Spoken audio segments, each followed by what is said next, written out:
Hi, welcome back guys. This is your friend, the Nika Fanfics. Back with amazing fanfiction. This is the series of What if Deku had system gaming quirk? Now before starting, please give this video a like and subscribe to the channel if you want more videos like this. Now let's get into the fanfic. Izuku normal speech. Izuku normal thought. Arise magic technique. Ashborn demon monster normal speech. Ashborn demon monster thought. I wonder if it works. Izuku Midoriya murmured to himself as he walked down the streets of Muzurafu, making his way home while staring down at the palms of his hands. One for all.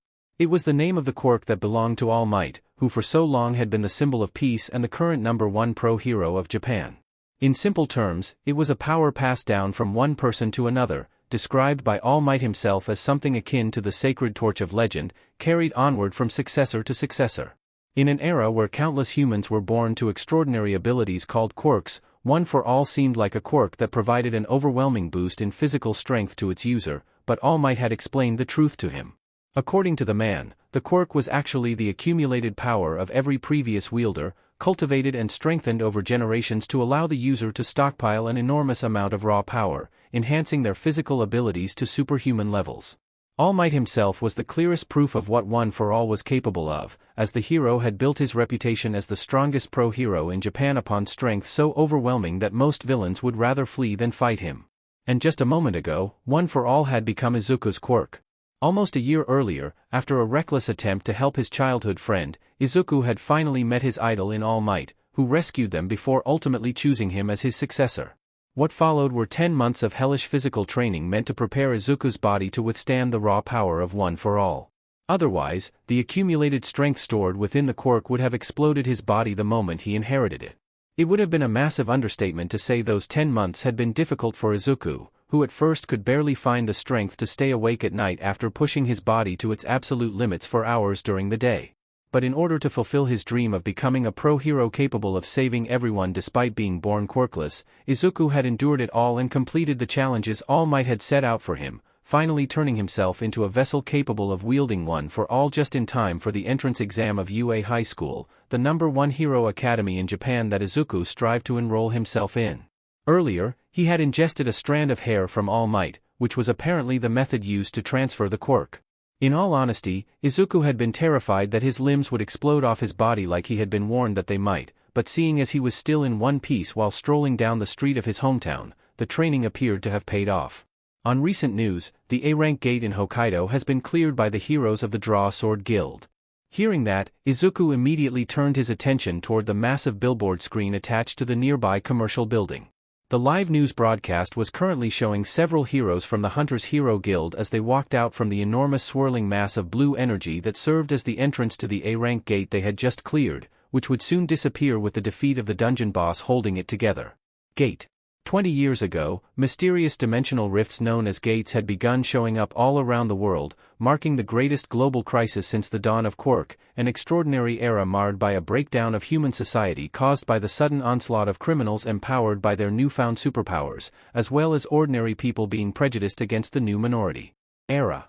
Connected to dangerous pocket dimensions filled with deadly and extremely powerful magic beasts and monsters, gates quickly became one of the greatest threats humanity had ever faced due to the fact that if they were not cleared within 7 days, an event known as the dungeon break would occur, releasing the creatures inside directly into the real world. Conventional weapons proved largely ineffective against these monsters, but quirks with strong offensive powers possessed by some heroes were capable of defeating and killing them. As a result, an enormous global industry eventually developed around gate clearing, a process known as raiding. Pro-heroes no longer only had to use their quirks to protect civilians from supervillains and natural disasters, but also to enter gates and eliminate the monsters lurking within before the catastrophic dungeon break could occur. Due to the dangers posed by each gate, which were ranked under an international system ranging from E rank to S rank based on their level of threat, heroes had gradually begun banding together to form hero guilds, organizations specialized in coordinating gate raids. Over the past 10 years, the guild system had grown into a massive part of modern hero society, with some guilds becoming influential enough to rival entire nations in both power and resources. Although heroes could still choose to operate independently, only those affiliated with a hero guild were permitted to participate in gate raids, as attempting to clear a gate alone was considered outright suicide in most cases. Pro heroes themselves were also classified under the same SE ranking system, with their ranks determined by the overall effectiveness of their quirks while raiding.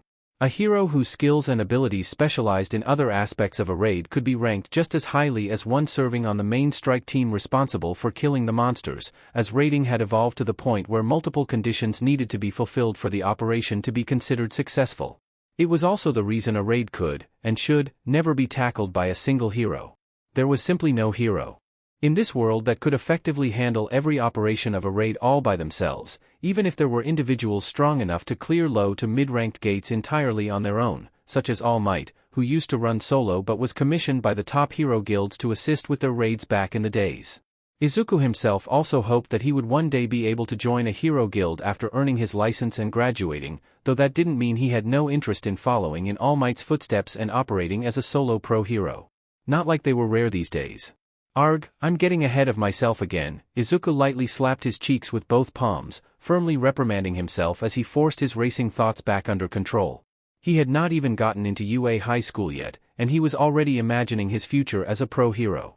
Still, even knowing that, Izuku could not stop the excitement bubbling inside him. After all, for the first time in his life, the dream he had chased for so many years no longer felt impossible. The entrance exam of UA high school was next week.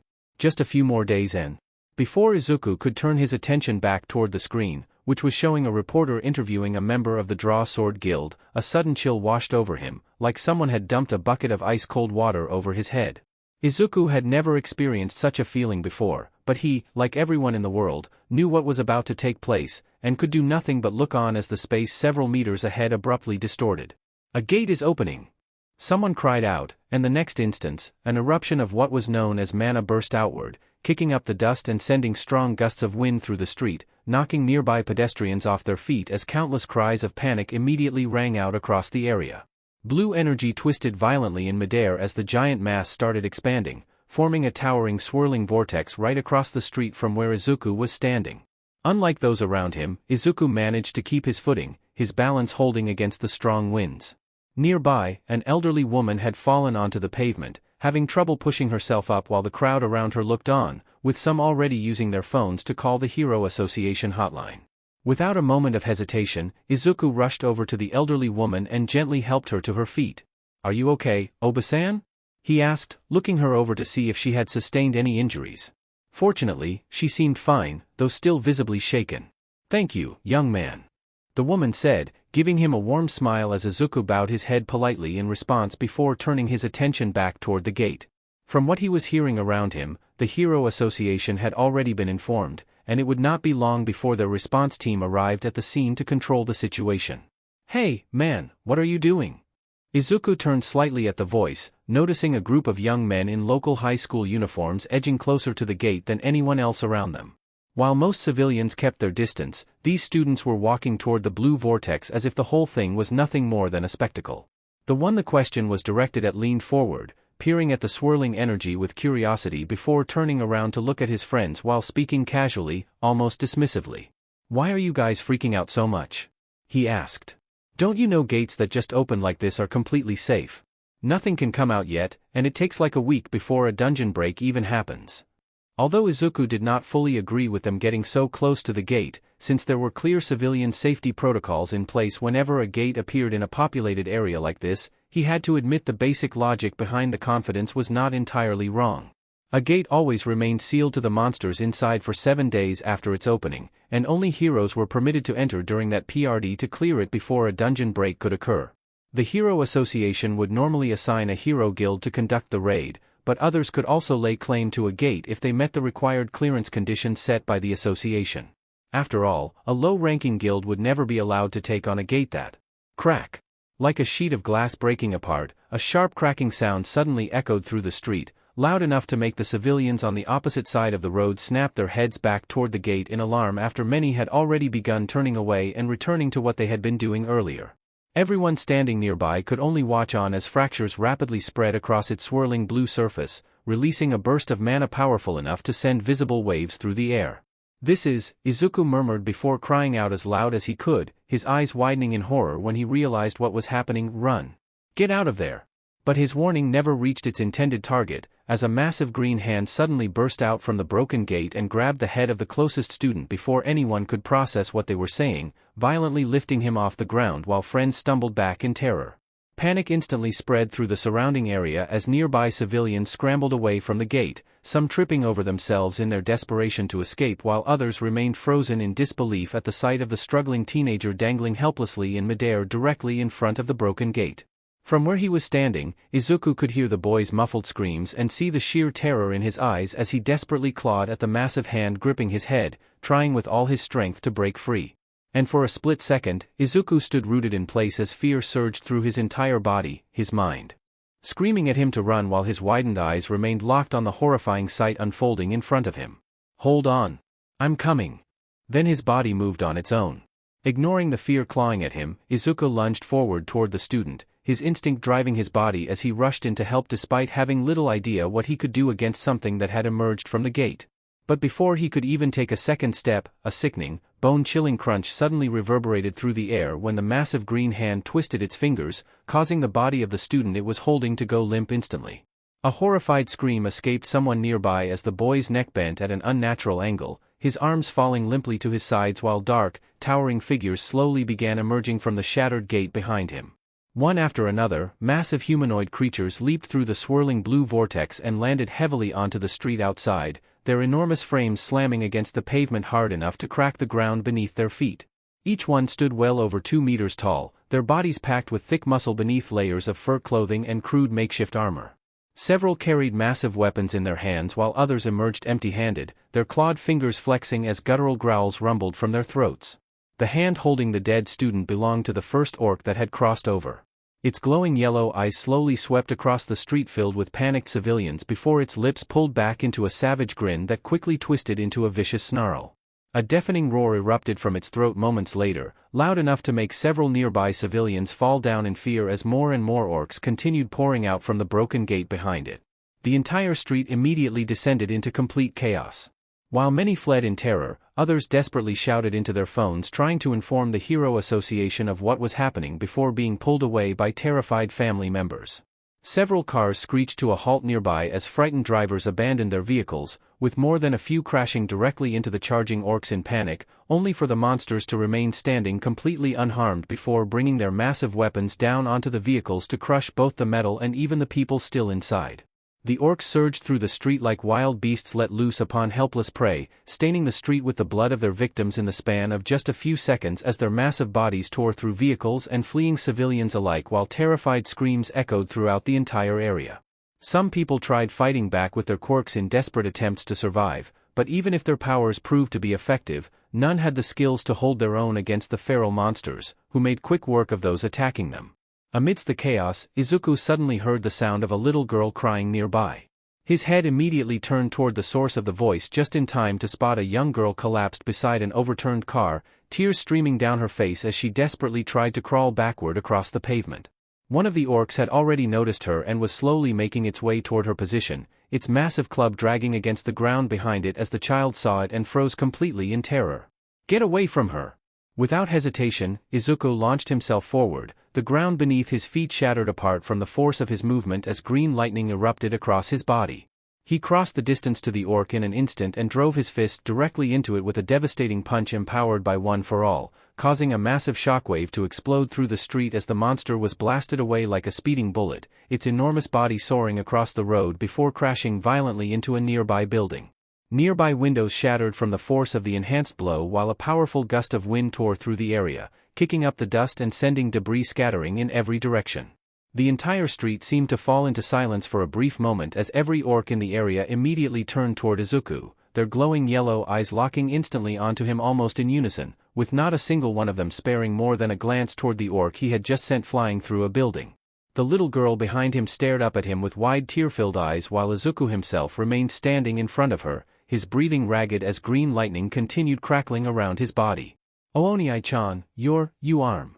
She sobbed, but Izuku couldn't hear her, nor did he feel anything in his right arm anymore. Adrenaline surged so violently through his body that the pain had yet to properly register in his mind, but the unnatural angle of his arm and the blood running down from it made the damage obvious enough. But it didn't matter. "Go! Get away from here!" Izuku shouted quickly to the girl before turning back to the monsters as they came charging at him, their massive weapons raising with guttural roars echoing throughout the street. Fear screamed inside his head at the sight of the approaching horde, yet his body still moved forward regardless, knowing that as long as their attention were focused on him, then they wouldn't care for the others. Green lightning exploded around Izuku once more as he charged forward and threw himself directly at the charging orcs, instantly destroying his other arm in the effort to drive the orcs back. The force of this blow was also strong enough to send them stumbling back while another was thrown across the space, but the other orcs continued advancing toward him, their weapons descending toward his body while their hands tried to seize Izuku, who poured power into his feet to quickly move out of the way. But the moment he pushed one for all through his lower body, agony violently exploded through him as the muscles in his legs began tearing apart under the overwhelming strain. That brief moment when Izuku faltered was enough for one of the orcs to catch him, its club slamming into his chest body hard enough to send him flying back and skidding across the pavement before slamming into a car. Pain finally caught up to him and crashed through his entire body all at once as Izuku coughed out a mouthful of blood upon impact, his body giving out beneath him before collapsing face-first onto the broken street. Through the haze of his blurry vision and ringing ears, Izuku could still make out towering shapes of the orcs that continued to move through the ruined street. Some were already rushing toward him with their weapons raised while others continued chasing after the fleeing civilians further down the road, their terrified screams echoing throughout the area. None were spared from their ferocity and murderous intentions, whether it was men, women, or even children unfortunate enough to be caught in their destructive path. No, Izuku rasped weakly when he saw the screen unfolding before his very eyes. No. Thinking back, Izuku would think that the scream had torn his own throat apart as he poured everything he had left into his feet for a desperate charge, slamming his shoulders down to push himself up when his arms failed to respond to him and hang limply at his sides. Green lightning burst wildly around his broken body as he pushed forward before throwing himself shoulder first into the nearest orc with every ounce of strength he could still muster. The impact caved the monster's chest in and sent its enormous body crashing backward into several others behind it, but after the attack landed with Izuku rolling through the street to a complete stop, he could feel his body finally giving out beneath him, leaving Izuku to lay there unmoving. His vision blurred heavily as pain consumed every part of him, his consciousness fading while distant screams and roars echoed around the area. Through his barely functioning eyes, Izuku could still see the orcs continuing to advance toward him. Then, suddenly, a massive figure suddenly descended from above, crashing into the street with enough force to shake the entire battlefield, creating a shockwave that blasted numerous orcs away at once as several monsters were sent flying through nearby buildings. Even through his fading consciousness, Izuku had no trouble recognizing that towering silhouette. How could he mistake it for anything else, for he had idolized it for his entire life?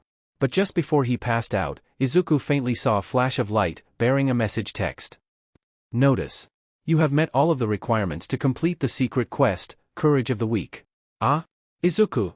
Before Izuku could even properly comprehend where he was as he threw himself up, a familiar voice suddenly rang out before he found himself being pulled into a tight embrace, the sudden pressure causing him to wince instinctively before Izuku realized that the person embracing him was none other than his mother, Midoriya Inko. Oka-san? Blinking rapidly, the blurriness in his vision gradually faded away, allowing him to finally take in his surroundings. The faint smell of disinfectant was enough for him to immediately tell that he was in a hospital room, with sunlight streaming through the window beside the bed he was currently sitting on. He was wearing the standard light gray patient gown, and aside from the 4-tube connected to the back of his hand, he felt perfectly fine. Even his broken arms and legs, or what else his body had suffered in the effort to use one for all, seemed to have been completely healed. You've finally woken up, Inko Midoriya said shakily as tears streamed down her face.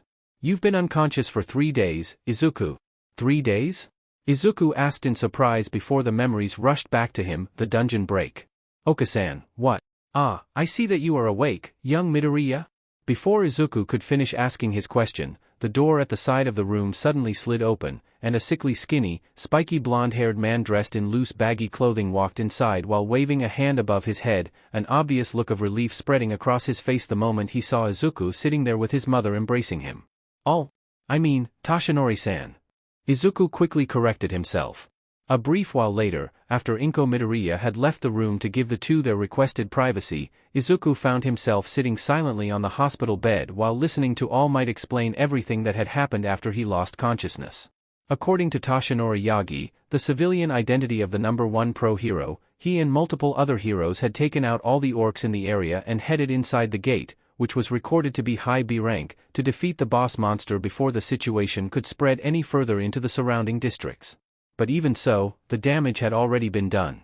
25 civilians had died during the incident, while countless others had been injured before the heroes managed to fully contain the sudden dungeon break, the first case in the history where a gate had broken open shortly after it formed. "Don't be so hard on yourself, young Midoriya," Yagi said firmly, making Izuku finally lift his gaze toward him. "Without your efforts, far more people would have died before we managed to get to the scene. You did everything you could, and the fact that you were willing to throw yourself into that situation to protect others is exactly what makes you worthy of being a hero. But I could have done more. I could have saved them," Izuku argued, his voice shaking as his hands tightened against the hospital blanket resting over his laps. The images from the dungeon break continued replaying inside his mind no matter how hard he tried to stop them. All his life, everything he had ever seen about gates had been what was shown on television, carefully filtered footage of heroes defeating monsters and rescuing civilians. But he never realized the true horror of those dimensional rifts until now. The screams, the blood, the fear in people's eyes as they desperately tried to escape while those monsters slaughtered anyone too slow to get away, it was far more horrifying than anything Izuku could have ever imagined. "Listen to me carefully, young Midoriya," Yagi interrupted him, speaking up in a much more serious and firmer tone as he stood up from his chair to grab Izuku by the shoulders, forcing the young man to look at him right in the eyes. "In our line of work, there will always be people we fail to save. No matter how strong a hero becomes, no one can protect everyone. It is painful, and it never truly gets easier to accept, but if you allow every loss to completely break you apart, then you will never be able to continue saving the people still in front of you. The most important thing is that you have chosen to act," Yagi continued. "Most people, even heroes, would have run away in fear against monsters like that, but you still acted to protect all those people." The room grew quiet for several moments before Yagi let out a small sigh and sat down on the bed in front of Izuku, his hands leaving his shoulders to reach toward one of the bottled waters he had brought with him into the room. There were also multiple gift boxes there, and they were apparently sent by people all over Japan, including the families of those who had managed to survive the dungeon break incident thanks to Izuku. Right now, hero associations all around the world have already started investigating the incident, he explained. A gate breaking open immediately after appearing has never happened before. Not once in the 20 years since gates first began showing up. Right now, the leading theory is that the boss inside might have been able to forcibly break it open all along, though we still don't know if it's true or not. No other gate that has opened these past few days has shown the same abnormal behavior. "I see." Izuku nodded his head in understanding. "Of course, that doesn't mean we are going to ignore the possibility of another gate like that," Yagi continued. "Precautionary measures are already being discussed. We'll never allow another incident like this to happen again." That's good to know," Izuku said quietly, finally allowing a small smile to appear on his face as he looked toward Yagi. "And thank you, Tashironi-san, for saving me and everyone." Yagi blinked for a second before a gentle smile spread across his face. "That's the least I could do for you. Especially after you risked your life trying to save everyone else first. I felt like I hurt myself more than those orcs did," Izuku admitted, raising his hands up and looking at them. Something he had no trouble recalling was the horrifying sensation of one for all tearing through his body every single time he forced more power out of it. The pain had been unbearable, especially near the end when his arms and legs had practically stopped functioning altogether. "Your injuries were quite severe when you were brought here, but fortunately Chiyo Shuzenji-san, the recovery girl from UA High School, personally came over to heal you. Her quirk allows her to amplify and speed up the human body's natural healing process, but it uses the life energy from the recipient so." But the rest of Yagi's explanation immediately went in one ear and out the other the moment Izuku heard the words, UA High School. The fact that he had been out for several days finally fully proceeded in his mind, making Izuku widen his eyes when he realized that he had missed something important. The entrance exam. Izuku cried out in horror as he practically shot upright on the bed. "I missed it. UA's entrance exam was yesterday." He finished in horror, looking at the calendar on the far wall to see that the exam was indeed yesterday. Yagi stared at him for a moment before suddenly bursting into laughter. "Calm down, will you? Or the doctors will throw me out," he said between laughs and coughs of blood before finally calming down enough to continue. "You don't have to worry about it. Your actions during the dungeon break already prove more than enough about what kind of hero you are." "Huh?" Izuku blinked at him in confusion as he turned his gaze down to look at All Might. Why do you think Recovery Girl personally came over here to heal you? Yagi pointed out, your spirit of self-sacrifice, your heroic deeds weren't overlooked, and the school board has decided they're more than enough to be qualified as your practical test result with maximum score when I told them you were aiming to enroll in UA. Ah really? Izuku asked, tears welling up in his eyes as he realized what it meant for him and his dream. Of course. Yagi added with a grin. You still need to pass the written portion before you can officially enroll into UA High School. But arrangements have already been made for you to take it once you are discharged from the hospital. I'm sure you will pass that as well, so, welcome to your hero academia, Midoriya Izuku. The moment those words left his mouth, Izuku found himself slowly sitting back down onto the hospital bed as tears of happiness streamed uncontrollably down his face, forcing him to quickly raise the sleeve of his patient gown to wipe at his eyes. Yagi could only smile softly at the sight before reaching over to gently pat Izuku on the shoulder while the boy continued trying and completely failing to hold back his overwhelmed sobs of relief and happiness. I think I should let you rest for now, young Midoriya. Check out those gifts if you want, but try to not eat anything strange if you find candies of snacks in those boxes, okay? With that said, Yagi pushed himself back onto his feet before making his way out of the hospital room, quietly sliding the door shut behind him as he left. The moment the room fell silent again, Izuku slowly let himself fall backward onto the soft hospital bed, staring blankly up toward the ceiling while the excitement swelling inside his chest refused to calm down no matter how hard he tried. UA High School. Of course there's still a written test, but Izuku was confident, having always kept up with his academic study. He was really going there. He's really going to join Bakugo and others in the journey to become a pro hero. Only a year ago, he had still been a quirkless middle schooler who had almost given up on his dream of becoming a hero. And now? You have unread mails. Slowly, Izuku turned his gaze down, looking at the strange translucent window bearing the notification that he had unread mail that was still floating exactly where it had been ever since he first woke up. Its appearance resembled some kind of holographic game screen, emitting a faint blue light with the words displayed across its surface. From the moment that All Might had entered the room and started his conversation with him normally, it had been confirmed to Izuku that he was the only one who could see it. Now, what in the world is this? Izuku asked. It was a question more to himself than anyone as he stood up and reached a hand toward the floating screen, briefly wondering if he should have asked Yagi about it before he left. The moment his fingers touched the surface of the window, however, they passed straight through it without resistance. Guess it's not a touch screen. Frowning slightly, he waved his hand through the translucent screen several more times, only to get the exact same result every single attempt. Despite clearly being able to see it floating right in front of him, the strange window had no physical presence whatsoever. Did he hurt his head so now he had started hallucinating? That couldn't be, right? He felt fine. Weird. Izuku murmured, rubbing his chin with a thoughtful expression before an idea came to his mind. Open mailbox. To his surprise, the moment the words left his mouth, the blue screen suddenly flickered brightly, making Izuku widen his eyes in surprise. Right before his eyes, the original text vanished instantly before a letter flew toward the center of the screen before it tore open to dissolve into light. In its place, several new lines of text began to rapidly fill out across the glowing surface one after another. Notice. You have met all of the requirements to complete the secret quest, Courage of the Weak. Congratulations, Midoriya Izuku. You have been chosen as the player of the system.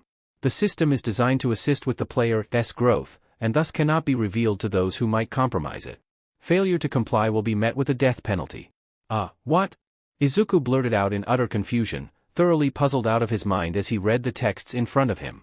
Before he could say anything else, another window flashed into existence over the first.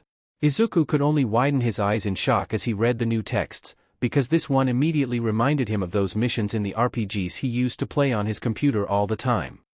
Message. You have received a new daily quest. Daily quest, the path toward All Might I. Push-ups, 0-100. Sit-ups, 0-100. Squats, 0-100. Run, 0-10 kilometers. Reward, 100 experience points. First time completion reward rejuvenation and 2 additional bonus stat points. Warning. Failing to start this daily quest within the time limit will bring a punishment associated with this quest. And directly beneath the warning was a small white symbol accompanied by a countdown timer that had already begun ticking downward. 2 minutes and 59 seconds. Wait, what? Was the only thing Izuku could manage to blurt out as he stared at the rapidly decreasing timer, realizing that whatever this system was, it genuinely resembled something straight out of a video game. And it was demanding that he complete a series of physical exercises, but in all honesty, compared to the brutal training regimen All Might had forced him through for the past 10 months, the exercises themselves were not actually that unreasonable. Back on that beach, there had been days where he had done far worse than 100 push-ups or a 10-kilometer run. The real problem was the warning attached to the quest. Punishment associated with this quest, Izuku muttered nervously as his eyes flickered back toward the countdown timer. What kind of punishment? He asked, but the window remained completely the same, with the timer continuing to tick down. Izuku immediately began pacing around his hospital room while frantically trying to think it through. Maybe it was fake, or some kind of a joke. Maybe it was some strange hallucination caused by One for All or the injuries he had suffered during the dungeon break. There were rumors that sudden exposure to a tremendous amount of mana could negatively affect the human mind, and considering he had never even been near a normal gate before, let alone a B-rank one that had undergone a premature dungeon break, maybe the entire incident had affected him somehow.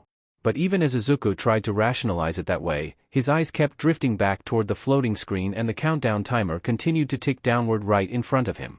1 minute and 47 seconds. The numbers were still moving, and at some point during his panicked overthinking, the countdown clock had shifted from white to an alarming yellow color.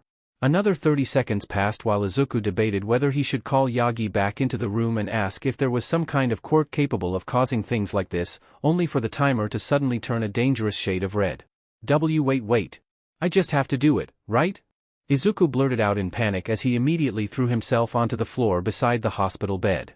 He had played enough video games to know that timed quests with penalties attached to them were almost never something you wanted to ignore, and if this strange system truly behaved like an actual RPG, then he absolutely did not want to learn firsthand what kind of punishment it had prepared for failure. Nope. I'm not risking it. 31 seconds. With that said, Izuku immediately started doing push-ups, his eyes constantly flickering back toward the floating window where the countdown timer had finally stopped decreasing. Still, after 5 seconds of holding himself in the same position, the timer started moving again, leaving Izuku with no other choice but hurriedly continue working out while mentally wondering how in the world he was supposed to explain to the doctors later why a recently hospitalized patient had suddenly started sprinting laps around the hospital facility. Name, Midoriya Izuku. Class, Novice Hero. Subclass, Fighter. Title, None. HP, 500-500. MP, 50-50. Level, 5. STR, 15. Int, 10. Vit, 29. Per, 11. Dex, 7. Res, 8. Unspent attribute points, 0. Quirk, One for All. One for All. Description: a transferable quirk that accumulates and stores power from each of its previous users, growing stronger with each generation. One for All grants its wielder the ability to stockpile power within their body, enhancing physical abilities far beyond normal human limits, including strength, speed, and overall bodily output. Additional features remain partially unknown due to the unique nature of its lineage and the presence of multiple inherited factors embedded within the quirk. Warning: due to the immense stockpiled energy contained within the quirk, the user's body is not naturally compatible with its full output at low levels. Attempting to release power beyond the user's current physical limit will result in severe damage proportional to the gap between physical durability and required output. Required VIT, 100, current, 29, with each point below the threshold increasing 1 for all strain on the user's body, resulting in an additional 0.75% of max HP damage per missing VIT point when using full output.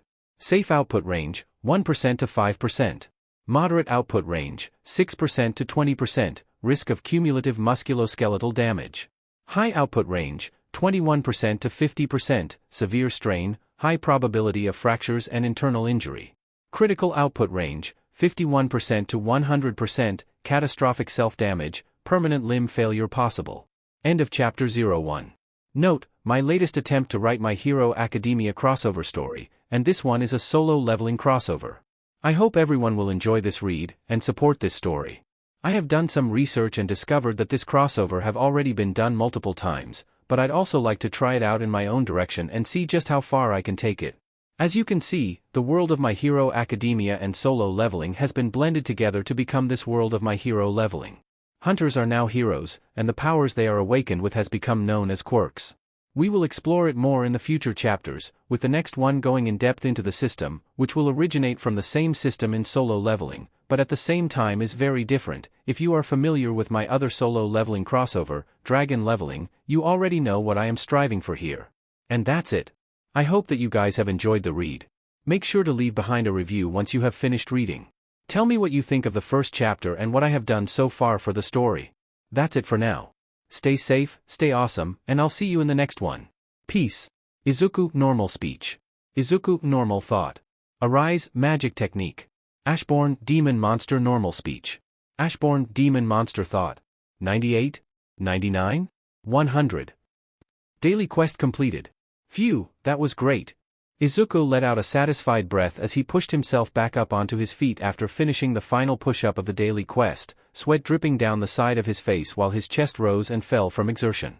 Raising both arms over his head, he stretched his muscles with a relieved groan as several audible pops traveled through his shoulders and back from the movement. Several days had already passed since he was discharged from the hospital, and despite how ridiculous the existence of the system still felt to him at times, with it basically turning his life into a literal RPG, Izuku had fully adapted to it. He still had zero clue how he had come to obtain it, with one of his theories being that it was actually his quirk, finally awakening after all this time. But one thing Izuku knew for sure, he wasn't hallucinating, and as far as he was aware, no quirk in existence had ever been capable of all that it was capable of, such as quest rewards. You may choose the rewards from below. Full rejuvenation. Attributes point +3. Random loot box +1. Accept status recovery. The moment the voice command left his mouth, a warm and refreshing sensation immediately spread throughout his entire body. It began somewhere within his chest before flowing rapidly outward through every muscle and limb, soothing the soreness from his workout with his exhaustion fading away almost instantly. In a matter of just a couple of seconds, the lingering strain in his arms and shoulders from the push-ups completely vanished, replaced by a lightness and revitalizing feeling that made Izuku feel energized. Yosh! Izuku grinned, stretching his arms one last time before throwing himself onto the nearby bench of the park he had run to, having traveled to the place every morning since being discharged from hospital to complete his daily quest, the path toward All Might I. Even though right now it proved to be some decent morning exercises for him, there was a clear reason why that number at the end of the quest. There was a clear indication that the quest would only get harder soon. Accept attribute points. Izuku called out, keeping his voice with a couple walking by. Open status window. Name, Midoriya Izuku. Class, Novice Hero. Subclass, Fighter. Title, None. HP, 1010-1010. MP, 80-80. Level, 8. STR, 22. Int, 13. Vit, 37. Per, 15. Dex, 12. Res, 11. Unspent attributes point, 3. The best feature of the system was without a doubt the status and leveling system, where his current condition and overall capabilities were converted into visible numerical levels and attributes just like an RPG. After realizing that the system followed the same mechanics similar to the video games he played all the time, Izuku had quickly discovered and figured out how the attribute system worked, which in turn allowed him to directly influence his own growth through the distribution of stat points. Over the past 4 days alone, Izuku had already leveled up 3 separate times, with each level rewarding him 1 additional attribute point to freely invest into an attribute of his choice on top of bringing all of them up by up. Moreover, every completed daily quest granted another 3 free attribute points, bringing the total amount of free points he had gained over the past several days to 15. Due to 1 for all damaging and putting immense strain on his body, which made sense, with how much damage he took scaling directly off his missing VIT, short vitality, Izuku had put his free points into the attribute. He hadn't tested it yet, but because the required amount for VIT was 100 points, Izuku figured it would still be a while before he could safely use the quirk, even if it should be slightly better now with the 5 additional points. Additionally, because he still could not safely rely on 1 for all in actual combat, Izuku had invested 4 points into his STR, or strength, since the stat directly influenced his natural physical power even while not using his quirk, though Izuku also figured that it would also make the damage output much higher. Izuku could physically feel the difference every single day, with each increase making the exercises required by his daily quest noticeably easier to complete. It had also gotten to the point where he could now drag the heavy weights All Might use during their training without nearly as much difficulty as before, despite having struggled tremendously with them only a short while ago. Clearly, once he reached a certain threshold, the system would simply increase the difficulty of the quest to match his growth. At the same time, Izuku had not completely ignored his other physical attributes either, with a few points going into DEX, or dexterity, which noticeably improved his agility, reflexes, and balance. Even something as simple as running now felt smoother and lighter than before, while his reactions had become sharp enough for him to instinctively avoid bumping into pedestrians while sprinting through crowded streets.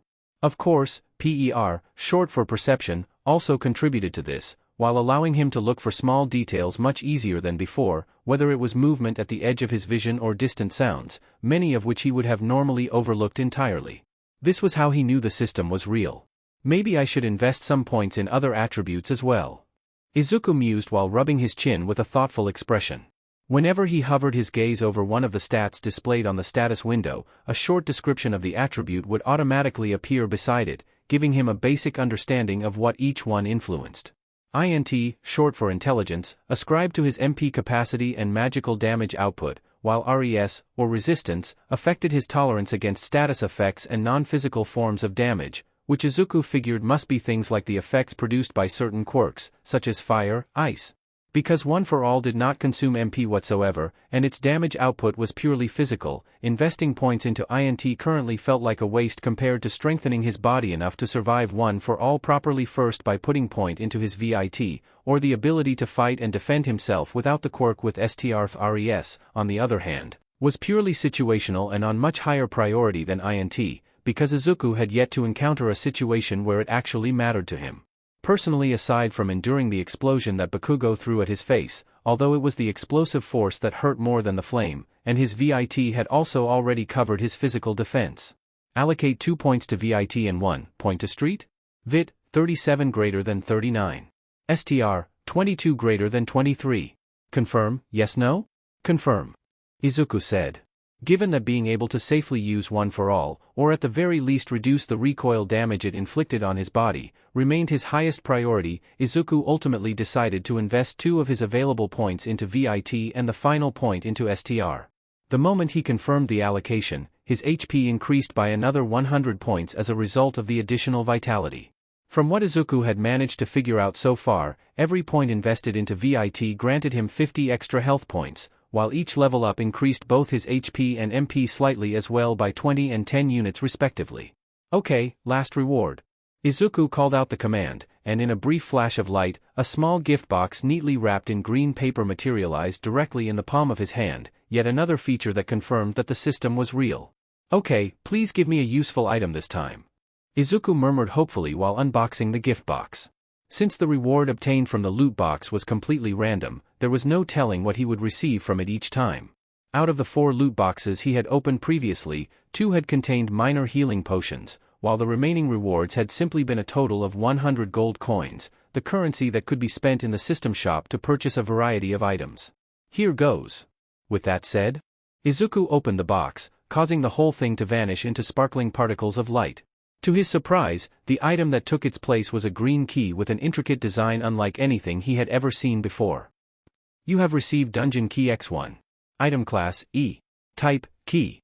Description, a key that allows you to enter an instant dungeon. The location has been marked on your map. An instant dungeon?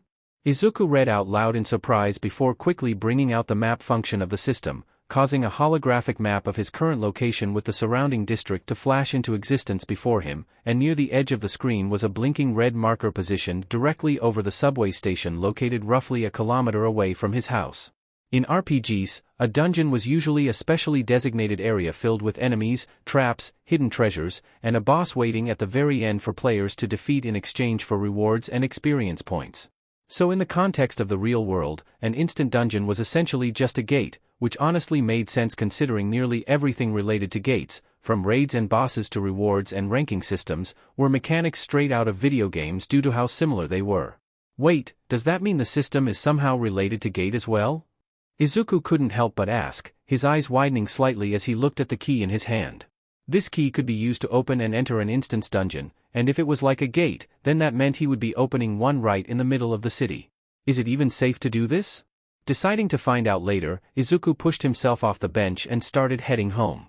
He might not be as fast as those with speed quirks, but to the eyes of the average civilian, the pace he was moving at already looked unnaturally fast as he sprinted through the streets with ease. Normally, Izuku would have taken it slow, but today was different. Today, he needed to get home as quickly as possible. After all, today was an important day for him. "I'm home," Izuku called out as he entered the apartment, kicking off his shoes near the entrance before quickly heading into the kitchen, where his mother was already setting breakfast down onto the table. "Welcome back." Inko smiled warmly before immediately noticing the sweat covering him. "Izuku, honestly, go wash up first before sitting down to eat." "Ah, right." Izuku laughed awkwardly while scratching the back of his head. Despite her scolding tone, Izuku could still hear the relief and happiness in her voice compared to the days immediately after the dungeon break incident. Ever since leaving the hospital, she had become even more protective of him than before, though thankfully she had not tried to stop him from continuing his training or his pursuit of his dream altogether. And today was the day he made that dream real. "Good luck, Izuku," Inko called after him while waving her hand from the doorway of their home as Izuku adjusted the strap of his backpack over his shoulder before heading off. "Thanks, Oka-san. I'll do my best," Izuku shouted back, unable to stop the excited grin spreading across his face as he turned back and picked up the past, kicking up a small cloud of dust as he sprinted down the street. Just a few weeks ago, he had been nothing more than a quirkless middle school student desperately clinging on to an impossible dream while everyone around him, even All Might himself at first, told him to give up. But now, he had inherited one for all from the greatest hero in the world, survived a dungeon break, received recognition from UA High School itself, and was on his way to take the final step needed to officially enroll into the most prestigious hero school in Japan, responsible for producing countless famous pro heroes over the years. Normally, a bus ride would have been the fastest way to reach the school, but Izuku instead found himself running nearly the entire distance without even breaking a sweat as he weaved through crowded sidewalks and crossed intersections with ease. If this was what he could do with just some investments into his DEX, then Izuku knew he seriously needed to put some more points into it later, because this was so different compared to how clumsy and awkward he used to be. Coming through. Before long, the familiar sight of UA High School eventually came into view in the distance, making him run even faster past the gate with the feeling of excitement threatening to explode inside him. But just as he was about to round one of the corners leading deeper into the school grounds, another student suddenly emerged from the opposite direction. Under normal circumstances, the two of them probably would have crashed directly into each other, but Izuku was able to react almost instantly the moment his eyes caught a flash of red and white. His feet slid across the ground smoothly while his body twisted sideways in one fluid motion, allowing him to avoid the collision entirely without even slowing down. "Sorry," Izuku shouted over his shoulder apologetically while waving a hand over his head, barely noticing how the duo hair-colored boy blinked in surprise as he turned his head to stare after Izuku, having been able to catch on everything that he did. Eventually, Izuku slowed to a complete stop directly in front of the main building of UA High School, his eyes widening in amazement as he stood there staring upward at the enormous building towering over the campus, taking in its grandeur while imagining himself coming to attend it every day. That would be his first step toward a career path of a pro hero, the dream that was closer than ever. "Ah, you must be Midoriya-kun." Before Izuku could wonder where he should be heading for that exam, a feminine voice called out to him, making Izuku turn his head to the side to see a young woman dressed in the school uniform walking toward him. She looked to be a year older than he was, with wide, round, and curious light royal blue eyes. Her hair was periwinkle blue, reaching down to her knees, with two sections of the hair twist around themselves at her waist, and the ends curve inwards around her legs. "Ah, nice to meet you," Izuku greeted with a deep bow, his waist bending at an almost 90-degree angle. At the same time, Izuku was finding it hard to believe that he was actually talking to a girl, and a very beautiful one at that. "Nice to meet you as well, Midoriya-kun. I'm Hato Nijire, a second-year student here at UA High." The periwinkle blue-haired girl introduced herself, beaming radiantly as she folded her hands behind her back and bent forward to look at him. "The headmaster has assigned me to show you around school today. I'll take you to the examination room." "Is that so?" "Thank you, Hato-senpai. You're welcome. Now, please follow me this way." Nijire Hato replied cheerfully before turning around and starting deeper into the school building, with Izuku quickly hurrying after her. As they walked through the halls of UA, Izuku found himself constantly looking around in amazement at everything he saw. Even the interior of the school looked incredible, with advanced facilities, massive hallways, and training areas visible through some of the windows they passed by. "By the way, Midoriya-kun," Nijire suddenly spoke up while walking beside him. I'm sure that you've heard this plenty already, but what you did during the dungeon break incident was really amazing. Izuku blinked before awkwardly scratching the side of his face. Thank you, he replied nervously. Honestly, I'm just glad that I could help. You're too humble, Midoriya-kun. Nijire giggled before pointing out, a lot of people would have frozen up or run away in fear if they were in your position, especially against monsters like orcs. They're really tough and ferocious combatants. Nodding his head, the smile on his face then faded away as Izuku's expression dimmed slightly at the memory of the incident, which still flashed in his mind. I wish I could have done more though. He admitted. A lot of people still died. And a lot more would have died if it weren't for you, Midoriya-kun. Nijire interrupted him with a bright smile. What you did already proves you're going to become a really amazing pro-hero someday. And I'll be most looking forward to having you as my junior here. Izuku felt his entire face heating up from the praise. Thank you, Hato-senpai, he blurted out, unable to stop the grin slowly spreading across his face as they continued walking toward the examination room together. Call me Nijire. Nijire winked, making Izuku blush harder before eventually coming to a stop in front of a classroom. Sliding the classroom door open, Nijire gestured for him to head inside first. The room itself was quiet and mostly empty aside from several neatly arranged desks positioned throughout the area, clearly prepared specifically for individual testing. This will be your examination room.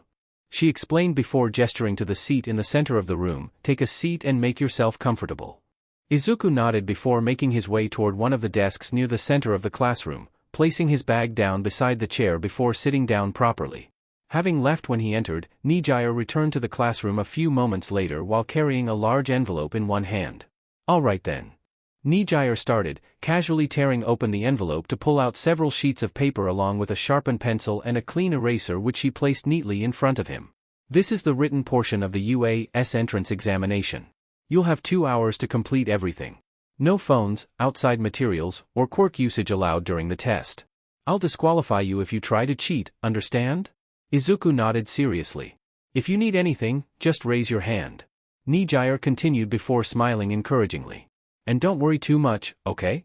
Just relax and do your best. I will. Izuku replied with a nod. With that said, Nijire gave him one final encouraging smile before stepping back to sit down on the empty chair at the end of the classroom, leaving Izuku alone to start with his test. Taking a deep breath, Izuku finally picked up the pencil resting beside the papers before lowering his gaze toward the first page and getting started on the first question of the entrance examination for UA High School. See you soon, Midoriya-kun.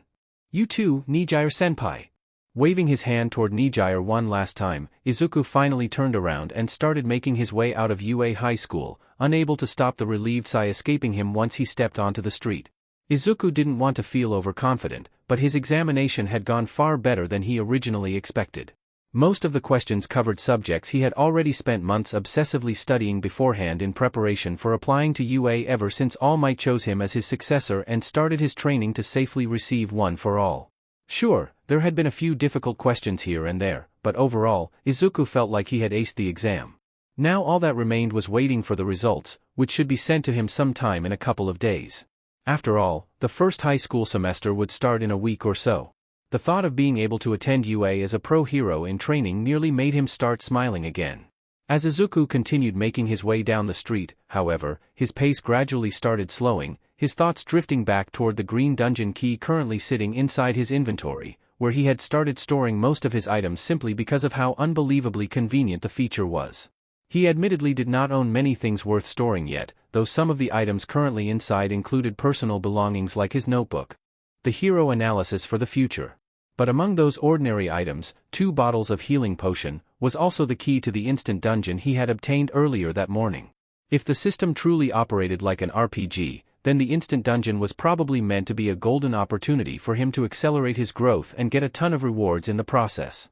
Even if its rank was quite low so the rewards shouldn't be anything too impressive, it would still be amazing for him at the current level. Okay. I'll at least go look at it first. With that decision finally made, Izuku turned away from the road leading back toward his home, throwing his backpack off and into his inventory before sprinting down the street in the opposite direction, navigating through the streets of Mizudafu. Several minutes later, Izuku finally arrived at the location marked on his map, a subway station that, compared to the more crowded parts of the city, was noticeably quieter though in this case, it was likely because of the D-rank gate that had opened last week several blocks down the district, which had caused many civilians to avoid the surrounding area altogether until the local hero guild cleared it, which should be today.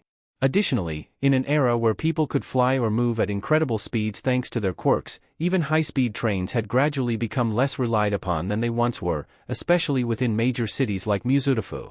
Making his way down the stairs leading underground, Izuku eventually slowed to a stop near one of the quieter corners of the station before summoning the green dungeon key back into his hand. The key had been pulsing ever since he was close at the area, and now that he had arrived, crackling currents of green electricity danced across the surface of the key while the intricate carvings engraved into it started glowing dimly. Okay, so how exactly am I supposed to use this thing? After quickly glancing around to make sure nobody nearby was paying attention to him, Izuku slowly raised the key outward in front of himself. Instantly, a burst of blue electricity exploded outward from the tip of the key as the space directly ahead violently distorted in on itself, causing Izuku to instinctively take a step back in caution. Soon enough, a long crack suddenly split vertically open across empty space itself, rapidly widening while what Izuku knew was mana poured out from the opening. It's not a gate, Izuku thought, but felt awfully similar. Here goes. Taking a deep breath and bracing himself, Izuku walked into the crack and crossed over, his eyes widening slightly when he found the world beyond was exactly the same. Huh? Warning. You have entered the instance dungeon. With the notification flashed before his eyes, Izuku turned his gaze back to the relatively empty subway and looked around to survey the area. At first glance, everything appeared completely normal, with everything remaining exactly the same as before he stepped through the opening. And yet despite that, something definitely felt wrong about the place, aside from the overwhelming feeling of mana surrounding him. A cold, uncomfortable chill slowly crept down Izuku's spine as his instincts started screaming at him that this place was definitely not normal. The atmosphere itself felt strangely heavy, almost suffocating in a way he could not properly explain, while the entire station had fallen unnaturally quiet despite the occasional sounds echoing through the distance, and a few civilians standing around. Then suddenly, a blinding flash of light coming from behind him caused Izuku to immediately spin around. Wait!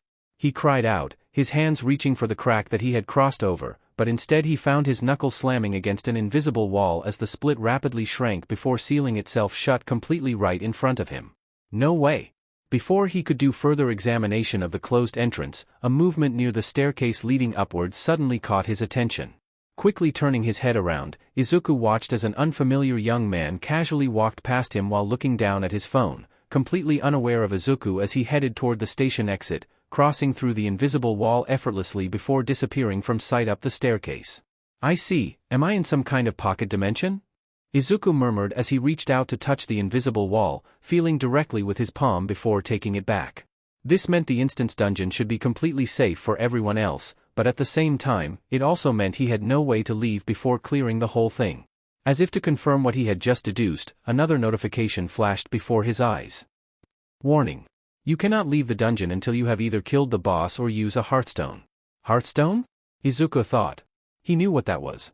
It was an item that had been described as a consumable item capable of instantly teleporting the user back to their designated home location. However, the problem was its price, costing a ridiculous 100.000 G in total, which was absurd compared to the amount of gold he currently possessed, making purchasing it completely impossible for him at the moment. So I really have to clear this place, Izuku said nervously as he turned back to look at the station with sweats trickling down the side of his face. Strangely enough, however, there was also a small spark of excitement mixed in with the fear he was feeling. Balling his hands into fists, Izuku walked down the stairs and slowly started making his way deeper into the subway station while remaining alert to everything around him. The deeper he went, the quieter the surroundings gradually became until eventually even the distant sounds of trains had disappeared completely. Soon enough, his ears a low, almost animalistic groaning echoed faintly from further down the tunnel ahead, coming out as a wet, distorted rasp that sent an uncomfortable feeling through his body. Slowly lowering his stance, Izuku carefully advanced toward the source of the noise, entering a dim area with the overhead lights flickered slightly. Hello? Izuku almost smacked himself for doing that. But in response, a humanoid figure stumbled out from behind one of the support pillars. Its body possessed the general shape of a human male, dressed in torn remnants of dark clothing stained with dirt and dried blood. Its skin, however, was unnaturally pale with a sickly gray tint stretched tightly over visible bones, while parts of its flesh appeared to have rotted badly enough to expose portions of muscle underneath. Messy strands of greasy black hair hung over a gaunt face twisted into a feral snarl, and when the creature slowly lifted its head toward Izuku, he caught sight of a mouth filled with sharp teeth slick with saliva and blood. Man-eating ghouls, LV8. A ghoul? These are the common undead-type gate monsters, Izuku thought in his mind before the ghoul suddenly lunged at him, its body twisting and moving unnaturally as it rushed forward with a speed far greater than he expected. Its clawed hand swung at him, but Izuku felt his body instinctively reacted on its own, shifting sideways at the last second to narrowly avoid the dangerous claws as they sliced through empty air right beside his head. The ghoul stumbled past him with another guttural growl before violently twisting its body around again in a disturbingly unnatural motion to attack a second time. Before the creature could even hope to reach him this time, Izuku had planted one foot firmly against the ground, waiting until the ghoul entered striking distance to throw a punch directly into its torso. The instant his fist connected, the flesh of its chest visibly twisted inward from the impact before the entire creature was violently blasted backward across the subway platform, its body crashing into one of the nearby pillars hard enough to crack the concrete surface before collapsing onto the floor in a heap. Notice, level up. Was that? Izuku stared at his fist in amazement, but before he could fully process just how much stronger he had become without even using one for all, Izuku felt another presence coming from behind him, and spun around just in time to raise his hand defensively to block an attack from another ghoul as three more rushed out from the darkness of the tunnel behind him. The force of the blow packed enough strength to send him skidding back, and Izuku widened his eyes when he felt a sharp pain shooting through his body, realizing that the ghoul had gotten him with its claws when he blocked its attack. Warning, you have been poisoned. Poison debuff, you take 1% of maximum HP every second for 10 seconds. HP, 1010 1010 HP, 1000 1010. HP, 990 1010 HP, 980 1010. Izuku immediately stumbled back another step as the sickly burning sensation started spreading outward from the wounds on his right arm, with the sleeves of his jacket having been torn off completely, leaving his blood to drip down to the ground. It felt as if something hot and corrosive had entered his bloodstream, causing his muscles to tense painfully while the affected area around the scratches darkened slightly. Maybe investing in residential might not be a bad idea, after all. Gritting his teeth and forcing himself to push through the pain, Izuku quickly lowered his stance again just as the nearest ghoul lunged directly toward him with its claws extended. Dodging the attack by swiftly sidestepping the ghoul, Izuku drove his elbow directly into the side of its head with enough force to violently snap its neck. The impact sent the monster crashing into the nearby wall while another immediately rushed him from the opposite direction, but Izuku wasted no time to duck down before driving his fist upward into its jaw. A loud crack echoed through the subway platform as the ghoul was lifted clean off the ground from the force of the blow before collapsing several meters away in a broken heap. Notice, level up. 2 down. Izuku said, immediately pivoting just as the third ghoul tried to sneak up on him from behind, at the same time 5 more emerging from the darkness. If there was anything he knew about these undead creatures, having done so much personal research on Gate and their monsters, Izuku knew their rotten flesh made them extremely vulnerable to external damage. They might be unnaturally fast because their flesh no longer restricted their movements, but a good blow was enough to take one down. And it seemed that he had put enough points into STR to take these monsters down without even having to use one for all. Notice, level up. You have unlocked the fighter skill tree. Notice, poison has worn off. Izuku saw the notification flashed before his eyes as he took down 4 more ghouls in quick succession, which yielded enough EXP for him to reach another level. The poison debuff had also faded away, making the burning pain throughout his body completely vanish. The next instance, his fist slammed directly into the torso of another ghoul hard enough to cave its chest inward before the monster was blasted backward across the station. Notice, level up. 5 more ghouls down, and another level obtained. 7 more appeared, and Izuku defeated them just as swiftly. Although the EXP the monsters yielded was no longer enough to fill even 1/10 of his EXP bar, Izuku finally got a feel of his own movements and the strength he could send out with each blow. The process of leveling up had also healed him back to full, not that he needed the extra HP compared to those orcs, these ghouls were like flies in comparison. Izuku knew, however, these ghouls couldn't be the only creature in this instance dungeon, since undead gates always followed a specific pattern of monsters. Where there were ghouls, there would be the undead brutes. Rafrar. And he was right. Just as the thought crossed his mind, a monstrous roar suddenly reverberated throughout the underground station before a massive figure burst out from deeper within the tunnel at terrifying speed, its enormous body charging forward wildly enough to knock several ghouls directly out of its path. The creature towered over the ordinary ghouls by nearly an entire head, its body grotesquely swollen with decayed, but bulging muscle stretched tightly over dark gray flesh. Unlike the smaller undead, this monster possessed massive arms thick enough to resemble tree trunks, one of which was directly in front of its face as it charged toward Izuku. Undead Brute, LV-12. An orange name? The monster crashed into Izuku almost immediately after appearing, with him being unable to move out of the way due to the ghouls surrounding him, two of which he had taken down before being pushed back. The sheer force behind the impact sent Izuku skidding violently backward across the subway floor as he instinctively threw both hands against the brute, holding its massive arm in an effort to brace himself against the charge. The creature continued forcing him backward regardless, its overwhelming physical strength cracking the tiled floor beneath Izuku's shoes as they dragged against the ground. For a brief moment, memories of the orcs from the dungeon break flashed through his mind again, filling Izuku with the same feeling of helplessness as monsters slaughtered civilians right in front of his eyes. I'm not going to lose to you guys ever again. One for all, activated. Green lightning exploded around his body as Izuku planted his left foot back firmly against the cracked floor, halting the movement before immediately pulling one arm free to rear its back while putting power into it. The undead brute barely had time to react before Izuku twisted his entire body into the motion and drove a devastating punch directly into its torso. Boom! The impact detonated through the underground station like an explosion before the muscle-bound monster was blasted away like a projectile, its enormous body tearing through several support pillars and sending chunks of concrete flying everywhere as it crashed violently through the subway platform. Notice, level up. HP, 1360 HP, 902, 1360. GRGH, gritting his teeth in pain, looking down to see that the skin and flesh of his knuckle had been torn off, and Izuku was pretty sure that he had broken all the bones of his fingers. Izuku forced himself to ignore the throbbing pain in his injured arm and dove to the side to avoid one of the last two ghouls, using a leg sweep to knock the creature off balance. The moment it hit the ground, Izuku shot up and drove his heel down into its skull hard enough to crush it, then immediately spun around and slammed his fist into the jaw of the final ghoul, sending the undead creature crashing headfirst into the ceiling hard enough for it to stay there. Ha!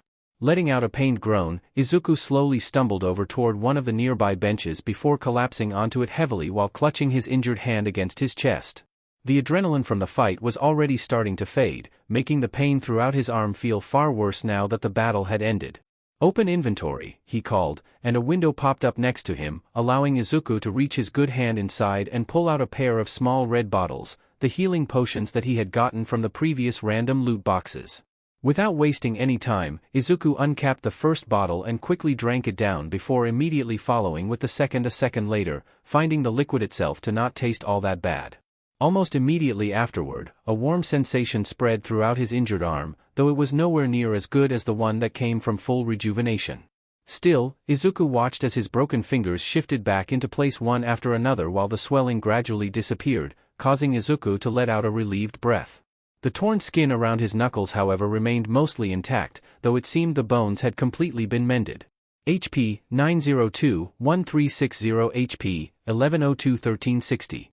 Phew, much better. Using some bandages to wrap his knuckle up, Izuku said while moving his fingers around. His eyes then widened as he looked down at the rest of his arm, realizing that it's not broken unlike the first time he used one for all.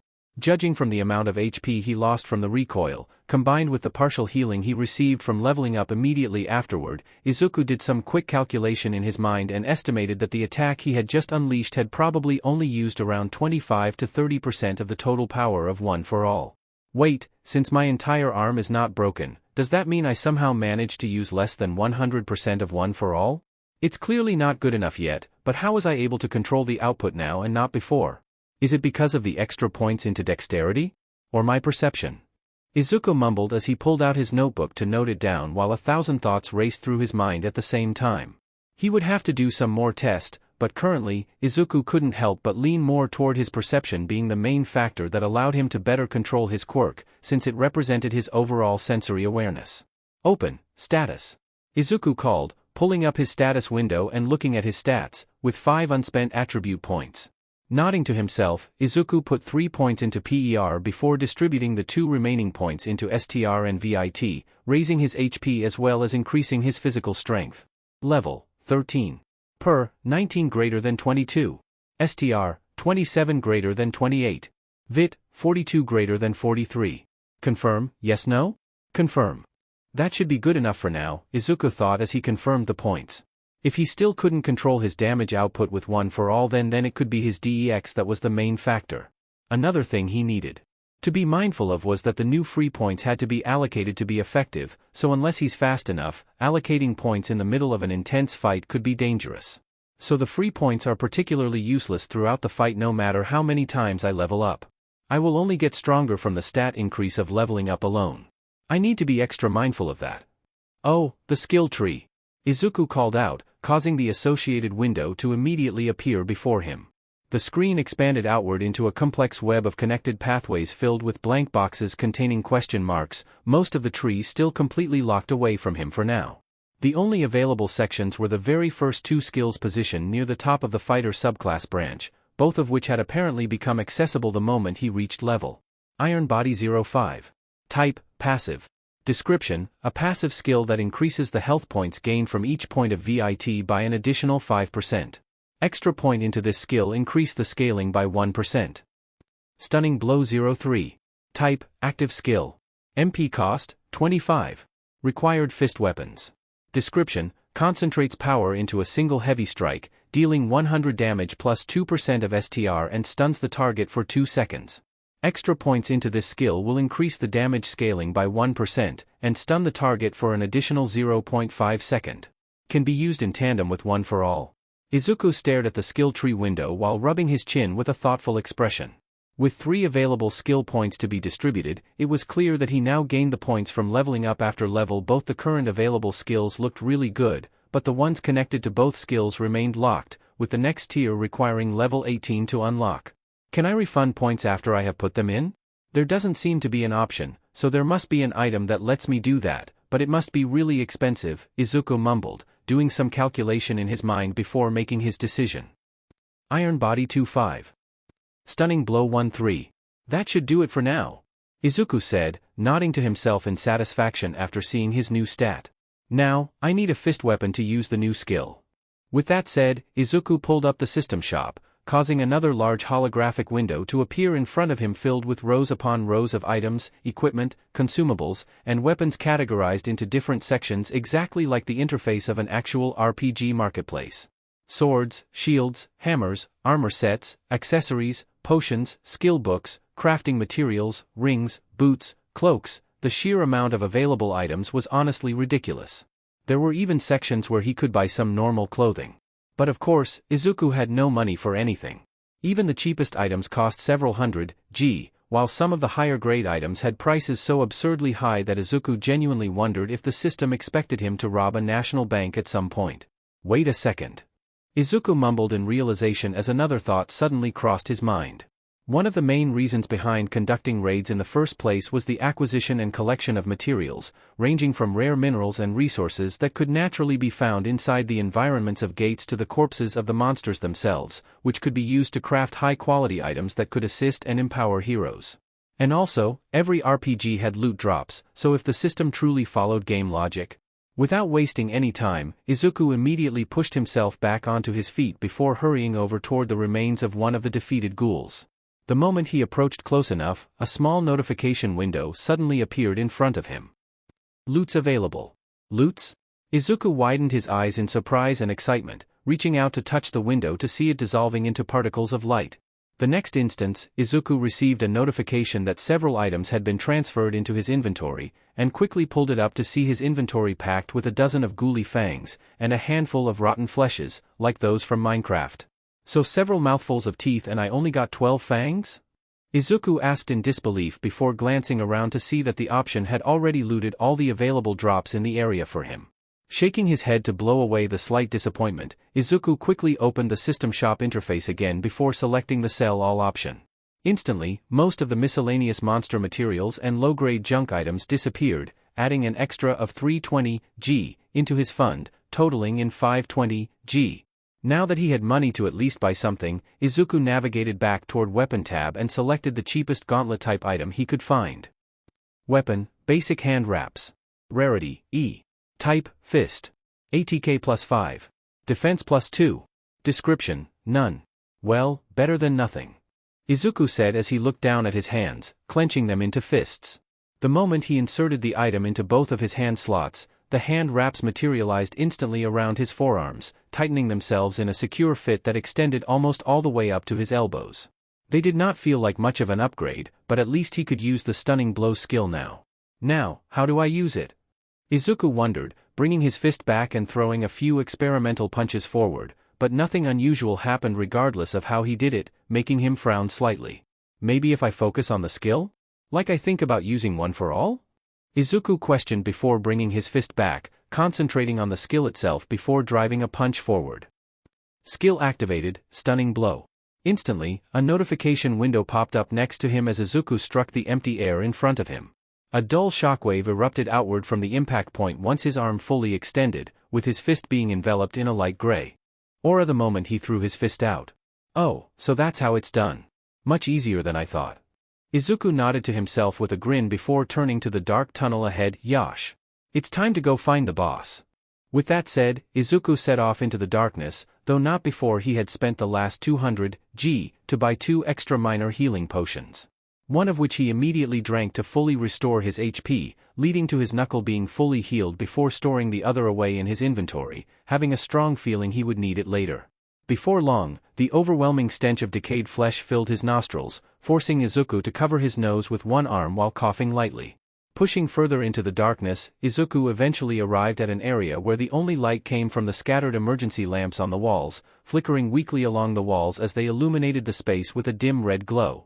With his footsteps echoing softly against the floor, Izuku knew that he had alerted something when its towering silhouette became visible at the end of the tunnel. The first sign of its size was the sound of its heavy footsteps, each one enough to make the ground tremble slightly. Izuku couldn't help but swallow nervously as he looked at the monster. Its body was enormous, easily twice the height of an undead brute, with a thick, muscle-bound frame covered in sickly pink skin. Rusted shackles were embedded into its wrists and ankles, scraping loudly against the ground as it walked.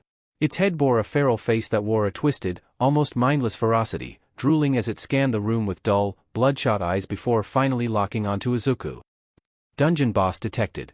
Shackled Gravekeeper, LV-18. A one-headed undead ogre with a red name? The color must determine its danger level to me. I need to be careful. Almost as soon as the notification finished flashing before his eyes, the ogre reared its head back and unleashed an animalistic roar that reverberated violently through the entire underground chamber, rattling loose debris from the ceiling and sending a faint vibration through the cracked floor beneath them. Izuku braced himself against the roar, his instinct screaming at him to run. And he did. But he did so to avoid the left shackle as the brute swung it at him like a weighted whip, dashing back to use the momentum to leap into the air, twisting his body as the metal chain soared over the space beneath him. The chain then smashed into the floor where he had been standing a moment earlier, sending a small explosion of concrete into the air as Izuku landed and then immediately had to duck when the monster swung its other chain at him. Over and over, he was forced to dodge, but with every evasive step, he was also closing the distance little by little, following the movement of its arms instead of what came after it. Izuku knew undead monsters, regardless of how dangerous they became at higher levels, were fundamentally feral creatures due to their decayed minds. The lower their level, the less intelligence they retained, and those like the ogre, the one-headed variation at least, fight entirely on instinct. Their movement was easy to read. An opening. Izuku shot toward the ogre, planting his foot into the ground to launch himself into the air and threw a straight punch aimed at its face. The blow landed solidly, causing the ogre to snap its head sharply to the side with black blood and a few teeth flying out of its mouth. The moment Izuku landed, the ogre snapped back and let out a booming, rage-filled roar, its massive arm already lifting to smash down at him like a bug. But Izuku knew just how to react to this. Instead of trying to duck or dash away, he instead pushed off the ground with a sharp burst of speed, his fist tightening as he launched himself into the air and delivered a devastating uppercut into its chin, at the same time activating the power of his newly acquired skill. Skill activated, Stunning Blow. The impact echoed through the underground chamber as the ogre was sent stumbling back several steps, its head snapping upward violently in response to the direct blow. The following stun effect took hold immediately, leaving the ogre standing in place shaking its head to recover, but Izuku didn't waste even a single second, pressing his advantage by dashing forward. He knew, for a fact, that his normal punches would not be able to break through its defenses. The layer of muscle covering its body was too dense, too thick for standard blunt force to meaningfully damage it, no matter how much he pushed himself. Continuing to attack the same way would only waste his stamina and eventually open himself up for a counterattack. From now on, young Midoriya. All Might's voice echoed in his mind as Izuku dashed forward, kicking up a good chunk of the ground behind him as he ran as fast as his feet could carry him while the world around him seemed to slow to a complete stop. The memories of the dungeon break incident resurfaced in his mind once more. No more, he thought while tightening his grip on the hand as he ped his fist back. Whenever you throw your punch. No more. As long as he could help it, no one else would die in front of him again. Remember to clench your butt super tight, and scream out this word from the bottom of your heart. Izuku roared from the top of his lungs as his body, covered in green electricity, crossed the final distance in an explosive burst of speed, his foot planting hard against the ground before his entire weight and momentum snapped forward into a single committed motion. Smahesmsha. You! What are you doing there? Izuku flinched and instantly when he heard a firm voice calling out to him when he exited the stairway while a heavy downpour swept over the streets of Mizurufu. For a split second, he considered running away, but immediately realized that it would be a bad idea with the one calling out to him being a soldier armed with a high-caliber machine gun, a standard-issue weapon for the military personnel nowadays as it was made from the minerals mined from Gate, which made it extremely deadly. Fortunately, thanks to the hood of his new jacket, which he had purchased from the system shop after the old one had been completely shredded by the recoil of One for All, the panic that briefly flashed across his face as the soldier drew closer was hidden relatively well. Taking a deep breath, Izuku tried to relax as much as possible, and soon enough, he could feel the tension in his shoulders slowly eased. After all, at the end of the day, he had nothing to fear. Why yes, is there a problem, sir? Izuku asked as he spun around to look at the soldier, chuckling nervously while scratching the back of his head. What are you doing here? Didn't you hear the announcement? Oh. Before Izuku could ask what announcement, the soldiers widened his eyes slightly when he finally saw the pair of gauntlets Izuku was wearing around his arms, having forgotten to take them off after getting them from the ogre boss along with 3 additional levels. The pair extended over halfway up his elbow, with dark metal bracers running along the outside of each arm. Small chains were attached near the wrist and forearm sections, loosely wrapped around the bracers in several layers, shifting slightly whenever he moved his hands. Those gears, are you a pro hero? He asked, making Izuku look down at his arms. Since only pro heroes were allowed to purchase and use such high-quality equipment, it wasn't surprising at all for the soldier to mistake him for one, even if Izuku looked far too young to be a professional. Forgive me for rudeness. Izuku stuttered. He wanted to tell him that he was just a student preparing for UA high school, but at the same time, he also knew that if he told the truth, the chance he would be taken to the local police station and have his new pair of gauntlets confiscated was extremely high. At best, the police would simply take them away, and at worst, they would assume he had stolen them from a pro hero. Please follow me this way. We need all the help we can get. The soldier informed him before Izuku could say anything, making Izuku widen his eyes slightly in surprise before nodding, hurrying behind the soldier as he led Izuku down the street. Instantly, he could see what was wrong. Crashed vehicles were scattered along the road, some overturned while others were stuck inside the nearby houses. Between the debris and wreckage, beast-type monster corpses were left sprawled across the streets, their bodies bearing clear damage caused by bullets and other types of weapons. After taking a moment to take in the scene, Izuku turned his head back to ask while continuing to follow the soldier. Did another dungeon break happen here? Another dungeon break in a span of a week. What was going on? Yes, but almost all of them have been killed. There's only the boss monster left now, but... I see. Izuku nodded his head in understanding before turning his gaze to the side, his eyes widening in surprise when he saw something akin to an overwhelming blue aura in the distance, immediately realizing that he was seeing mana itself. Wait, I can see it now. Is it because of my improved perception? That direction, that must be a boss of the gate that opened in District 10? Did the Slayer Guild fail to clear it in time? So it's a normal dungeon break, Izuku thought, but the idea still didn't sit right with him one bit. As he followed the soldier further, the street gradually opened into a larger blocked-off area where multiple lines of soldiers had formed a perimeter under the rain, keeping civilians and onlookers behind metal barricades.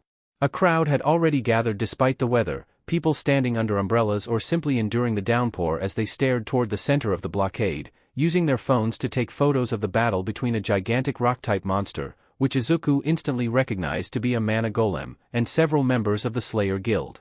From the look of it, the heroes were clearly struggling. Their attacks struck against its rock-solid body in bursts of energy-based abilities and weapon impacts, but the monster barely reacted to them as it continued to swing its arms at them, wreaking havoc across the already broken street. Healers, please focus on healing the tanker. Shut up and focus on the fight. I don't need you to tell me. What are you fighters doing? Why is it not weakening at all? Someone contacted MT Lady. We need to take this thing down before it enrages. Forget MT Lady, we need All Might here. As expected of a newly formed guild, they don't work well together at all. Izuku thought as he bounced in place to look over the crowd, which the soldier escorting him was shouting desperately to so they could be let through. Also, their formation is all wrong. This is a D-rank gate. Bare minimum, it should be 8 E-rank heroes led by 1 D-rank hero for the strike team. There are too many healers, and because the D-rank is the tanker, none of the frontliners can deal the finishing blow, causing the fight to drag out with everyone getting exhausted. MT Lady. There's MT Lady. Someone in the crowd shouted and pointed to the left, with the whole crowd cheering over the sound of rain as they shifted their attention toward the approaching figure. Izuku followed their gaze to see a young woman of fair skin and curvaceous frame with voluminous, creamy blonde hair flowing behind her as she came running forward at full speed, her giant form shaking the ground with each step as she closed the distance toward the mana golem. MT Lady is here. For an S-rank hero, this should be a piece of cake now. Izuku thought in amazement, his fanboying sight coming out for a brief moment as he cheered with the crowd before he turned his attention back to the mana golem. Noticing a faint shimmering around its form, but still, these mana golems are known to have a layer of defensive magical barrier surrounding them that reduce blunt damage by 2/3. Even with all her increased strength, it will still take a bit for MT Lady to take this thing down. Thinking that, Izuku scanned the area, and spotted a sword embedded into the cracked asphalt nearby. Partially buried from the force of earlier impacts, its hilt still intact and within reach, the whole thing being far better than anything he could have hoped for. Making sure that no one was looking his way, their attention focusing fully on MT Lady and the mana golem, Izuku rushed over to the weapon, rainwater splashing around his boots as he walked through the debris-strewn street and reached out to wrap his fingers firmly around the hilt and pulled the sword free.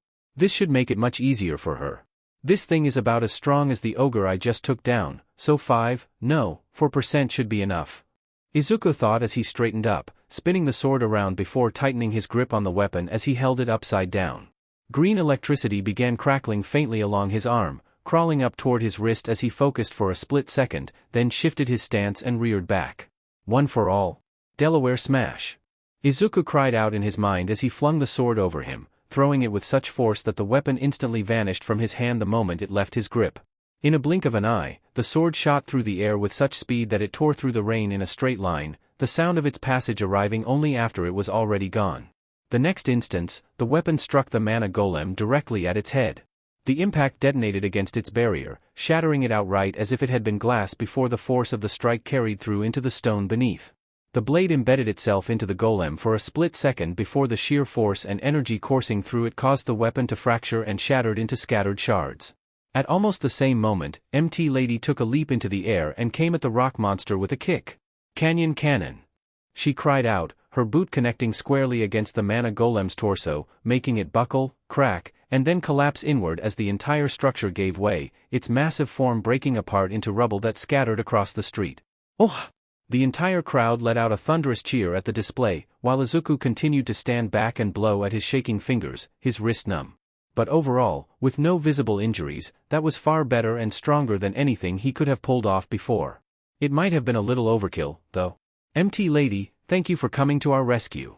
The leader of the Slayer Hero Guild shouted to the blonde as she stood over the collapsed golem. Don't mention it. I wish I could have come sooner. She said, before beaming radiantly as she waved at the crowd, one hand quickly fixing her wet hair in the rain to make herself look perfect for their cameras. At the same time, however, she couldn't help but notice a lone figure hurrying away from the back of the crowd, his hands throwing up the hood of the dark green jacket he was wearing. She thought nothing of him at first, thinking that he might just be an anti-fan, but then her attention shifted briefly back to the mana golem lying dead at her feet, and then raising an eyebrow in curiosity when she spotted a fragment of a broken sword embedded deep in its head. Excuse me, soldier. Takayama, you called out to the soldier standing nearby, the same one who had led Izuku to the area, did you see who threw this thing?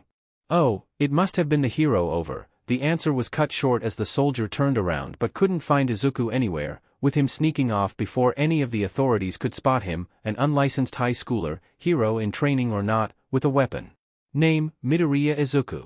Class, Novice Hero. Subclass, Fighter. Title, None. HP, 1486-1486. MP, 405-405. Level, 16. STR, 32. Int, 21. Vit, 47. Per, 22. Dex, 20. Res, 19. Gauntlets of the Shackled. Rarity, D. Type, Fist. ATK plus 20. Defense plus 10. Description: the gauntlets of the shackled Gravekeeper, freed from its eternal bound to lay waste to the living world. Skill: Shackled Bind. Type: Active. Cost: 100 MP. Effect: slam your fist down to summon chains from the ground beneath the target, rendering them immobilized for up to 10 seconds. The effect weakens based on the physical strength of the target. End of Chapter 02. Izuku Normal Speech. Izuku Normal Thought. Arise Magic Technique. Ashborn Demon Monster Normal Speech. Ashborn Demon Monster Thought. Finally, after a full week of waiting, the day that Izuku had been looking forward to finally arrived. Woa, he said in amazement while staring at himself in the mirror, having finally changed into his uniform for the first time. It had been delivered on the same day he received both his entrance exam results and the official notice confirming that he had passed and would be attending UA High School as a first-year student. Even now, after several days had already passed since then, Izuku could still feel the same excitement bubbling inside him, the realization that his dream was no longer something far away or impossible. He was really going to UA. The light gray with dark green stripes blazer fit him surprisingly well, paired neatly with the white dress shirt underneath and the red tie resting against his chest. Combined with the pants of matching color and polished black sport sneakers that Inko had insisted he wear properly for the first day, the entire outfit made Izuku feel proud of himself, proud of the novice hero that he had finally become. After adjusting the collar slightly and straightening his tie one last time, Izuku turned sideways to inspect himself in the mirror again. Unable to stop the grin slowly spreading across his face before finally grabbing his backpack and hurrying out of his room, practically leaping down the stairs to reach the first floor of his home. "Oka-san!" Izuku shouted excitedly as he rushed into the kitchen. "How do I look?" Inko turned around from the stove, and the moment her eyes landed on him, her expression softened and turned into a beaming smile. "Oh, Izuku," she said, bringing a hand up near her mouth while smiling proudly at him. "It fits you perfectly." Izuku scratched the back of his head sheepishly, though the wide grin on his face only grew bigger from the praise.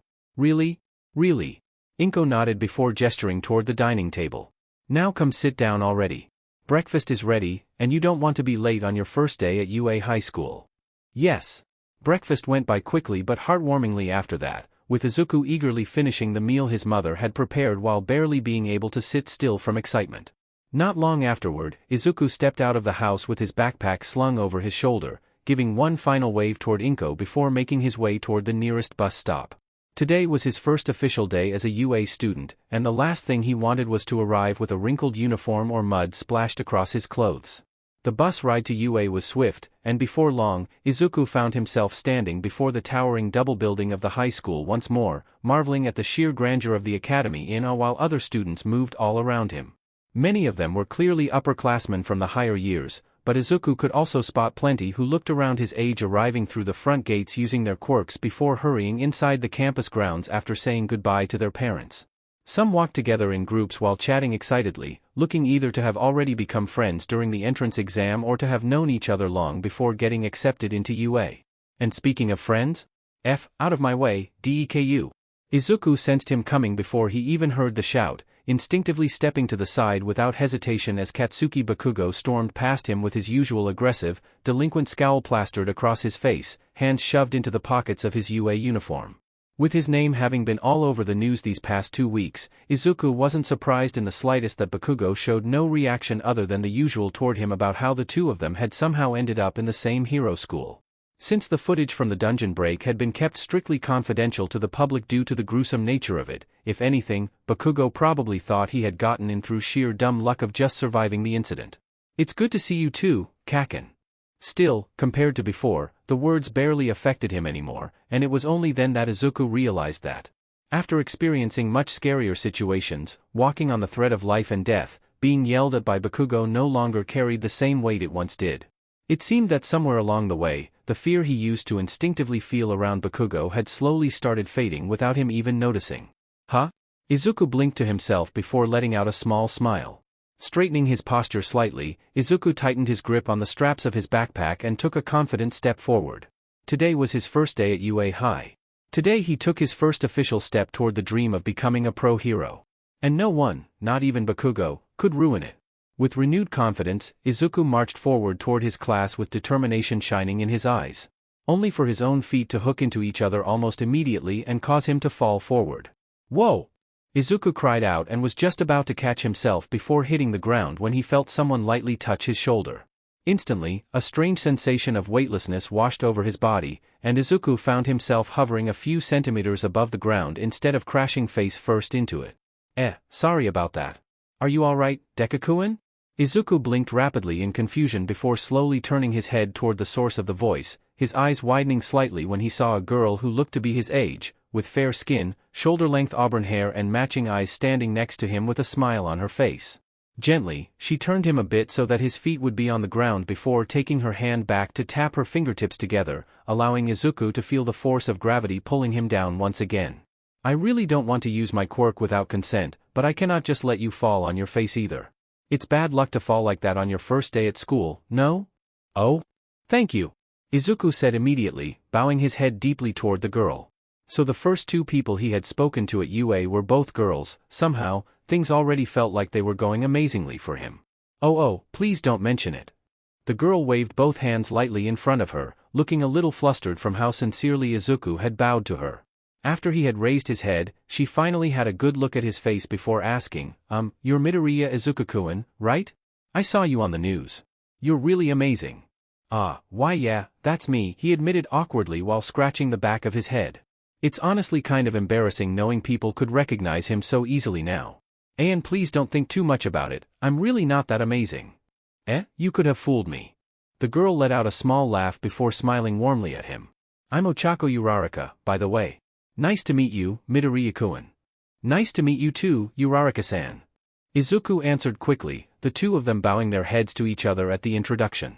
Oh yeah, why was that guy earlier calling you Deku?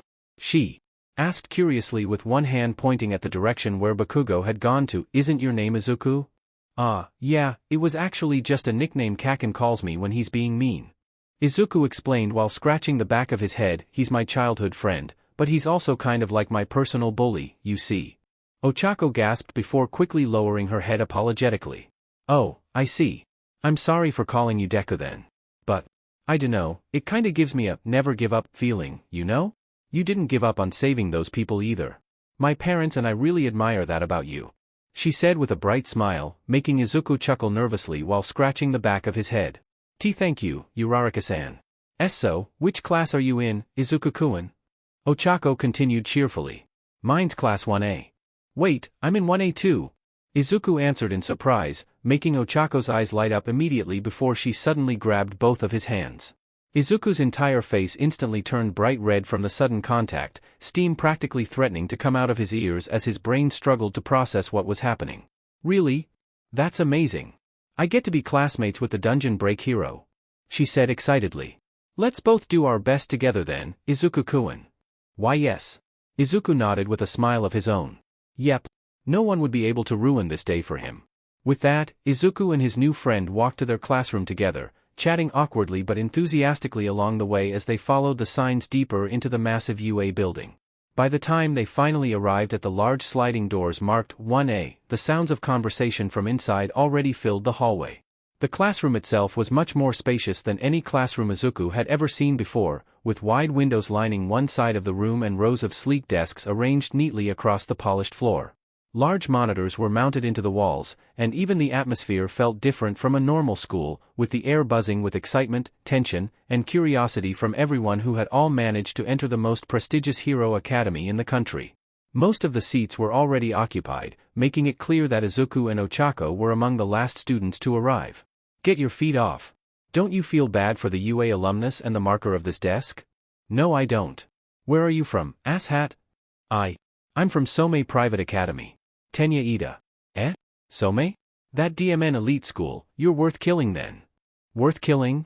Are you here to be a hero? Of course, Izuku chuckled with a heavy sigh when he saw Bakugo sitting on the far side of the classroom with his feet propped on his desk apart and an arrogant expression on his face as he talked to a tall classmate who had short dark hair and rectangular glasses. Why wasn't he surprised the two of them had ended up in the same class again, for what felt like the 100th time since kindergarten? Come on, let's find our seats, Izuku-kun. Why yeah. Izuku? Wait, Midoriya Izuku? Before Izuku could do just that, following Ochako inside their classes to find their seats with her, one of the classmates called out when he heard his name being called, causing nearly the entire class to turn their attention toward him. The next thing Izuku knew, he found himself completely surrounded by classmates, most of whom looked at him with clear admiration as questions immediately started flying at him from every direction, with even the students from other classes looking out to see what the commotion was about, gasping lightly when they recognized Izuku. No wait. Are you really that Midoriya Izuku guy from the dungeon break incident? No way, seriously? He's way smaller than I expected. Dude, you were all over the news. Were those orcs the green ones or the red ones? I heard they were huge. What was fighting gate monsters like? Were you scared? Your quirk must be insane. Everyone, please calm yourselves. The surrounding students instinctively paused as Tenya Ida spoke up after rushing toward the screen, his tall stature and composed demeanor allowing him to physically part through the crowd with surprising effectiveness. You are overwhelming, Midoriya-kun. Ida continued firmly while adjusting his glasses as he stood before Izuku. If you all speak at once, you can never get him to answer any of your questions. As future heroes, we should strive to conduct ourselves with more order and discipline. Ah? What's with those looks? Ida asked in annoyance when he saw the look his classmates were giving him following his overly formal intervention. Fortunately for Izuku, the school bell rang throughout the entire building, making the students of Class 1A to hurry back to their seats, their chairs scraping lightly against the floor as everyone settled into their place in preparation for their homeroom teacher's arrival. Izuku found himself taking an empty seat between Ochako and another female classmate. One clearly had the invisible quirk because only the UA uniform that she wore was visible. Once he had set his backpack down, Izuku decided to turn to her to introduce himself. Nice to meet you. I'm Midoriya Izuku. I'm Uraraka Ochako, nice to meet you. Ochako perked her head out from behind Izuku and waved her hand delightfully at the classmate, whose body shifted sideways as she turned to them. I'm Hagakure Toru. Nice to meet you. Nice to meet you too, Hagakure-san. Izuku replied politely with a bow of his head. Before the conversation could continue any further, however, the classroom door suddenly slid open, with the entire class turning toward the entrance, fully expecting their homeroom teacher to enter. To the surprise of every student, the person who entered their classroom, or forced himself to do so more like, was a man that was enveloped fully inside a yellow sleeping bag, to the point that only his face was visible. He seemed to have long black hair that spilled messily around his tired-looking face while heavy bags rested beneath half-open eyes that looked like he had not slept properly in weeks. Nice to meet you? The man said tiredly as he arrived at the teacher's desk and turned around to face them. I'm Aizawa Shota, your homeroom teacher. Aizawa Shota? The underground hero Eraserhead? Oh wow, Izuku thought in amazement while the rest of the class reacted in visible surprise, clearly not expecting someone like this to be their homeroom teacher even if UA consisted entirely of pro heroes, both active and retired. Before Izuku could reach into his backpack to pull out his hero notebook and confirm his memory regarding Aizawa's identity and quirk, which, if he remembered correctly, allowed him to erase the quirks of anyone he looked at, Aizawa spoke again in the same exhausted tone. Change into your PE uniforms and meet me on the field. And with that, he simply turned around and walked back out of the classroom, leaving the students of Class 1A completely speechless. About 15 minutes later, Class 1A found themselves standing together outside on one of UA's athletic fields after changing into their blue and white training uniforms. The field itself, despite being one of the 4 fields UA had at its disposal, was enormous, easily larger than most professional sports facilities, with multiple sections dedicated to different forms of physical exercises spreading across the grounds. So, I will get straight to the point. Aizawa started as Izuku and a few students who stood at the front of their class looked at him in expectation. For your first training exercise with me, we'll be conducting a quirk assessment test. A quirk assessment test? The whole class, minus a few who seemed much calmer than the others, cried out in surprise. With no ceremony or orientation. Standing next to Izuku, Ochako asked in surprise. If you want to be a hero, you don't have time for that. Aizawa explained, here at UA, we are known for our unrestricted style, and that goes for the teachers as well. Saying that, he then reached into his pocket and pulled out a phone-like device, which had a list of traditional exercises meant for middle school students, though all of which was normally taken and performed without the usage of their quirks. You've been doing this since middle school, right? Physical fitness tests without using your quirk? Aizawa asked, his flat, almost bored gaze swept over the class. Our country continues to calculate average bases on standardized results, which is not logical. The Ministry of Education is just lazy. His gaze then zeroed in on Bakugo. Bakugo, didn't you come in first in the practical exam? How far could you pitch a softball in middle school? Izuku widened his eyes slightly at that, though he wasn't surprised in the slightest that Bakugo, with his destructive explosion quirk, had aced the practical exam. A few days ago, All Might had told him that for this year it was all about taking down robotic mock villains to earn points with a secret mission to test the quality of a hero. 67 meters. The explosive blonde replied curtly. Now try it using your quirk. Aizawa said while gesturing toward the marked throwing circle painted onto the field. Just don't step outside the boundary. Bakugo immediately cracked a grin. Heh, piece of sheet test. Walking toward the circle, he rolled his shoulder once before gripping the softball tightly in one hand. Several students immediately leaned forward with interest while Izuku watched quietly from the back of the group. All right, do anything you want, but give it your all. Aizawa said, with Bakugo nodding his head in understanding before turning to the field with a smirk on his face, clearly intending to throw the softball in his hand with a blast of explosion. Die! Die? Izuku narrowed his eyes slightly in confusion while repeating the word in his head as an explosion detonated from his palm at the exact moment Bakugo released the ball, propelling it forward like a missile as a shockwave blasted across the field. It went far, really far, before falling down somewhere in the field. First, come to understand your maximum limit.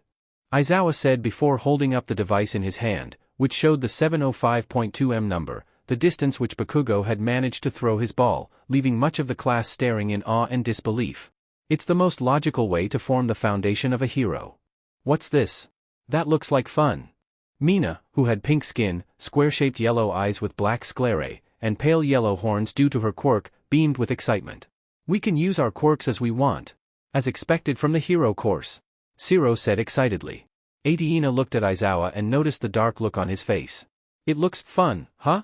Aizawa repeated darkly, causing the atmosphere to instantly tense. Then a thin, unsettling smile spread across his face. Do you all intend to become heroes in 3 years with that kind of attitude? Fine then. Whoever places last overall across these 8 tests will be judged hopeless, and expelled from UA. EHHHH, the entirety of Class 1A cried out in complete shock. We can choose how we handle our students. Aizawa continued calmly as he brushed his bangs aside, revealing the cold look in his eyes beneath the grin. Welcome to UA's hero course. How can you just expel us like that? It's only our first day of school. Ochako protested. Even if it wasn't the first day, it's too unfair. Natural disasters, enormous accidents, selfish villains. Gates. Calamities whose time or place can never be predicted. This world is full of unfairness. Aizawa explained. Heroes are expected to deal with that unfairness. Those who freeze the moment reality stops being convenient won't survive long enough to save anyone. And some of you should already understand that better than others. The moment those words left his mouth, the entire field fell silent. Almost at the same time, the students of Class 1A slowly followed the direction Aizawa was looking, their gazes landing on Izuku, who tensed up at the attention he was getting. Deep down, however, he understood exactly what his homeroom teacher meant. The memory of terrified civilians running while orcs, monsters, chased after flashed briefly through his mind, making him tighten his fists. Midoriya. Aizawa said, breaking the silence as he reached for another ball in the basket next to him and tossed it to Izuku. You never participated in the practical portion of the entrance exam because of your hospitalization after the incident, which means you're the only student here whose data I still don't have. Yet. Saying that, Aizawa tossed him the ball, which Izuku caught with both hands. So step into the circle, and show me the hero of the dungeon break incident. Aizawa instructed simply as the whole class watched Izuku, who took a deep breath before turning a firm gaze toward the circle he had been instructed to enter. I wonder what his quirk is. Ida said thoughtfully, arms crossed over his chest as he carefully observed Izuku from afar. Judging purely from Izuku's build, he didn't look particularly physically imposing, despite the subtle hint of a muscular build underneath his uniform. Yet according to the reports surrounding the dungeon break incident, he had apparently fought and took down 4 orcs before the pro heroes arrived. That alone meant his quirk was almost certainly combat-oriented. Perhaps it's an enhancement type? TCH, what can a quirkless scrub even do? Bakugo clicked his tone in annoyance, irritation before turning to Aizawa with a mocking finger pointing at Izuku while Ida was left surprised by his question. I'll tell you his score right now, sensei. It's 10 meters. It's been that since high school. Wait, what do you mean quirkless? Inside the throwing circle, Izuku narrowed his eyes slightly at Bakugo's words while lightly tossing the softball up and down in one hand to silently test its weight and get a comfortable feel of it for the throw. He didn't want to get expelled, and after everything Bakugo had just said in front of the class, he definitely did not want to lose to him either, so? Aizawa-sensei wanted us to give it our all, but I can't use 100% of my power just yet. However, I don't need that much power to beat Kaken. As long as I score higher than him, I should be fine. Izuku thought in his head as he planted his feet down and lowered his stance slightly in preparation for the throw. Feeling someone else looking at him, Izuku turned his head and saw All Might hiding behind a corner with a worried look about him. A small smile made it to his face as he raised his left hand and waved at his mentor and idol, assuring him that he would be fine before turning back to focus his attention on the field ahead. Then, gradually, green sparks of electricity began crackling faintly around his arm, causing Bakugo to widen his eyes in shock. One for all. Delaware smash. Speaking those words in his mind, Izuku put his feet down, planning to throw the ball into the air with all of his might and a controlled percentage of his quirk, which he had gotten even better at controlling thanks to the additional points he had invested into his PER the past few days. The daily quest might not be enough to level him up regularly anymore, and the free points reward had vanished from its list of rewards after the 7th day, but he had still gained enough to get noticeably stronger, with the last 6 points he received being distributed evenly into PER, STR, and VIT. But the instant Izuku raised his arm to throw, something felt wrong, and that wasn't just because his sharpened inner alarm was set off. The familiar explosive surge of power he normally associated with One for All never came, and instead a strange sensation washed over his body, almost like something had suddenly been cut off midway. Time seemed to slow for Izuku as he instantly glanced over to Aizawa, seeing his homeroom teacher looking at him with red eyes and his hair floating upward. Izuku instantly realized that the underground hero was using his erasure quirk on him, which meant he would be left with nothing but his pure, physical strength. Even without One for All, Izuku was confident that he could throw the ball quite far, maybe hundreds of meters even, but doing so would expose his abnormal physical strength to Aizawa and All Might, since he wasn't supposed to be that strong without One for All, or even normally. I need to adjust my strength, or they will be asking questions.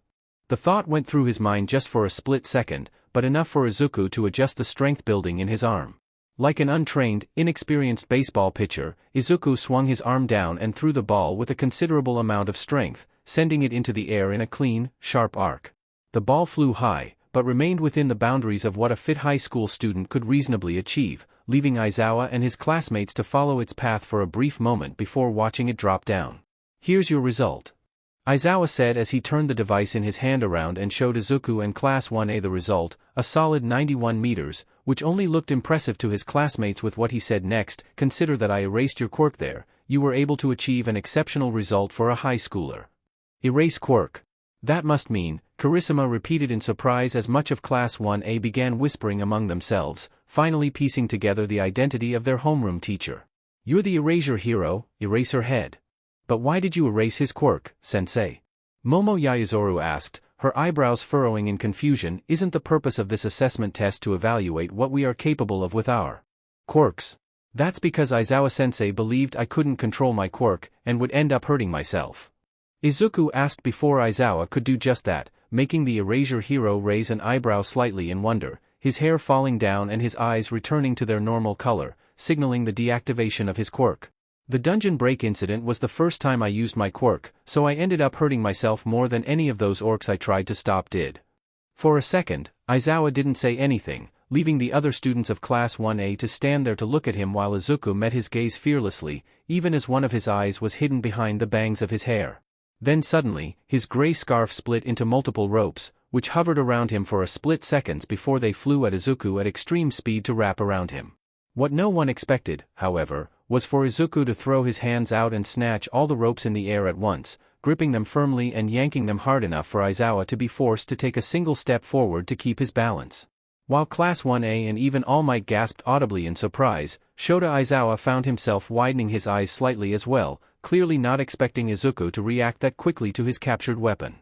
I thank you for your consideration and thoughtfulness, Sensei, but if you think I still can't control my quirk, then you're wrong. Izuku said, his tone firm with a confidence that felt very different from the nervous energy he usually carried when speaking to authority figures, which surprised even All Might and Bakugo, who was left entirely speechless. I get it, you know. I can never be a hero if I'm like that. After all, if I can't even save and protect myself, then what hope do I have trying to save others? So, if you allow it, let me show you the fruit of my hard work. I admit I still can't use the full power of my quirk, but I can control it so much better now. Izuku finished, finally letting go of Aizawa's captured weapons and let the man retrieve them, wrapping themselves again around his neck and shoulder to become the scarf that he was also seen wearing. This brat, Aizawa thought in his mind as he stared at Izuku and looked into his eyes. Those weren't the eyes of a student trying to impress a teacher. They weren't the eyes of a teenager desperately trying to prove himself either. TCH. Clicking his tongue, not in annoyance this time, but in thought, Aizawa walked over to the basket nearby and picked up another ball before casually tossing it toward Izuku, who caught it cleanly in his hand as he bowed his head to his teacher. You can throw one more. Get it over with.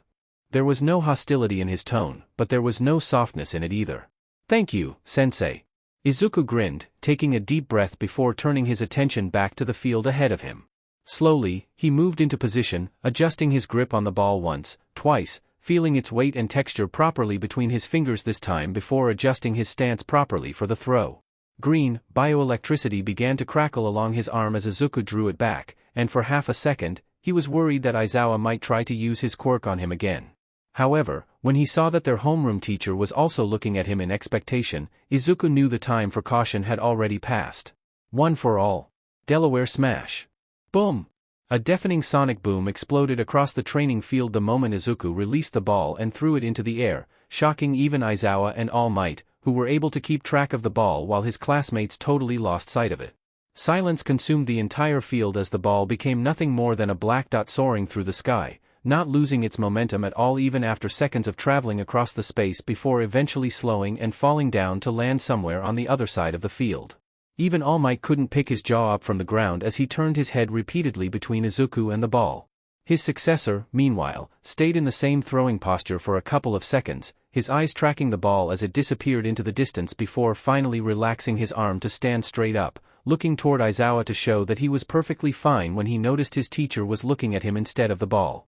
Impressive. Young Midoriya, what in the world? Woa! That was amazing, Midoriya.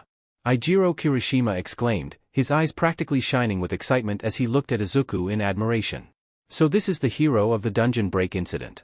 Fumikage Tokoyami nodded, being one of the only students of Class 1A who managed to regain his composure after seeing the throw, but the surprise in his eyes was very much visible.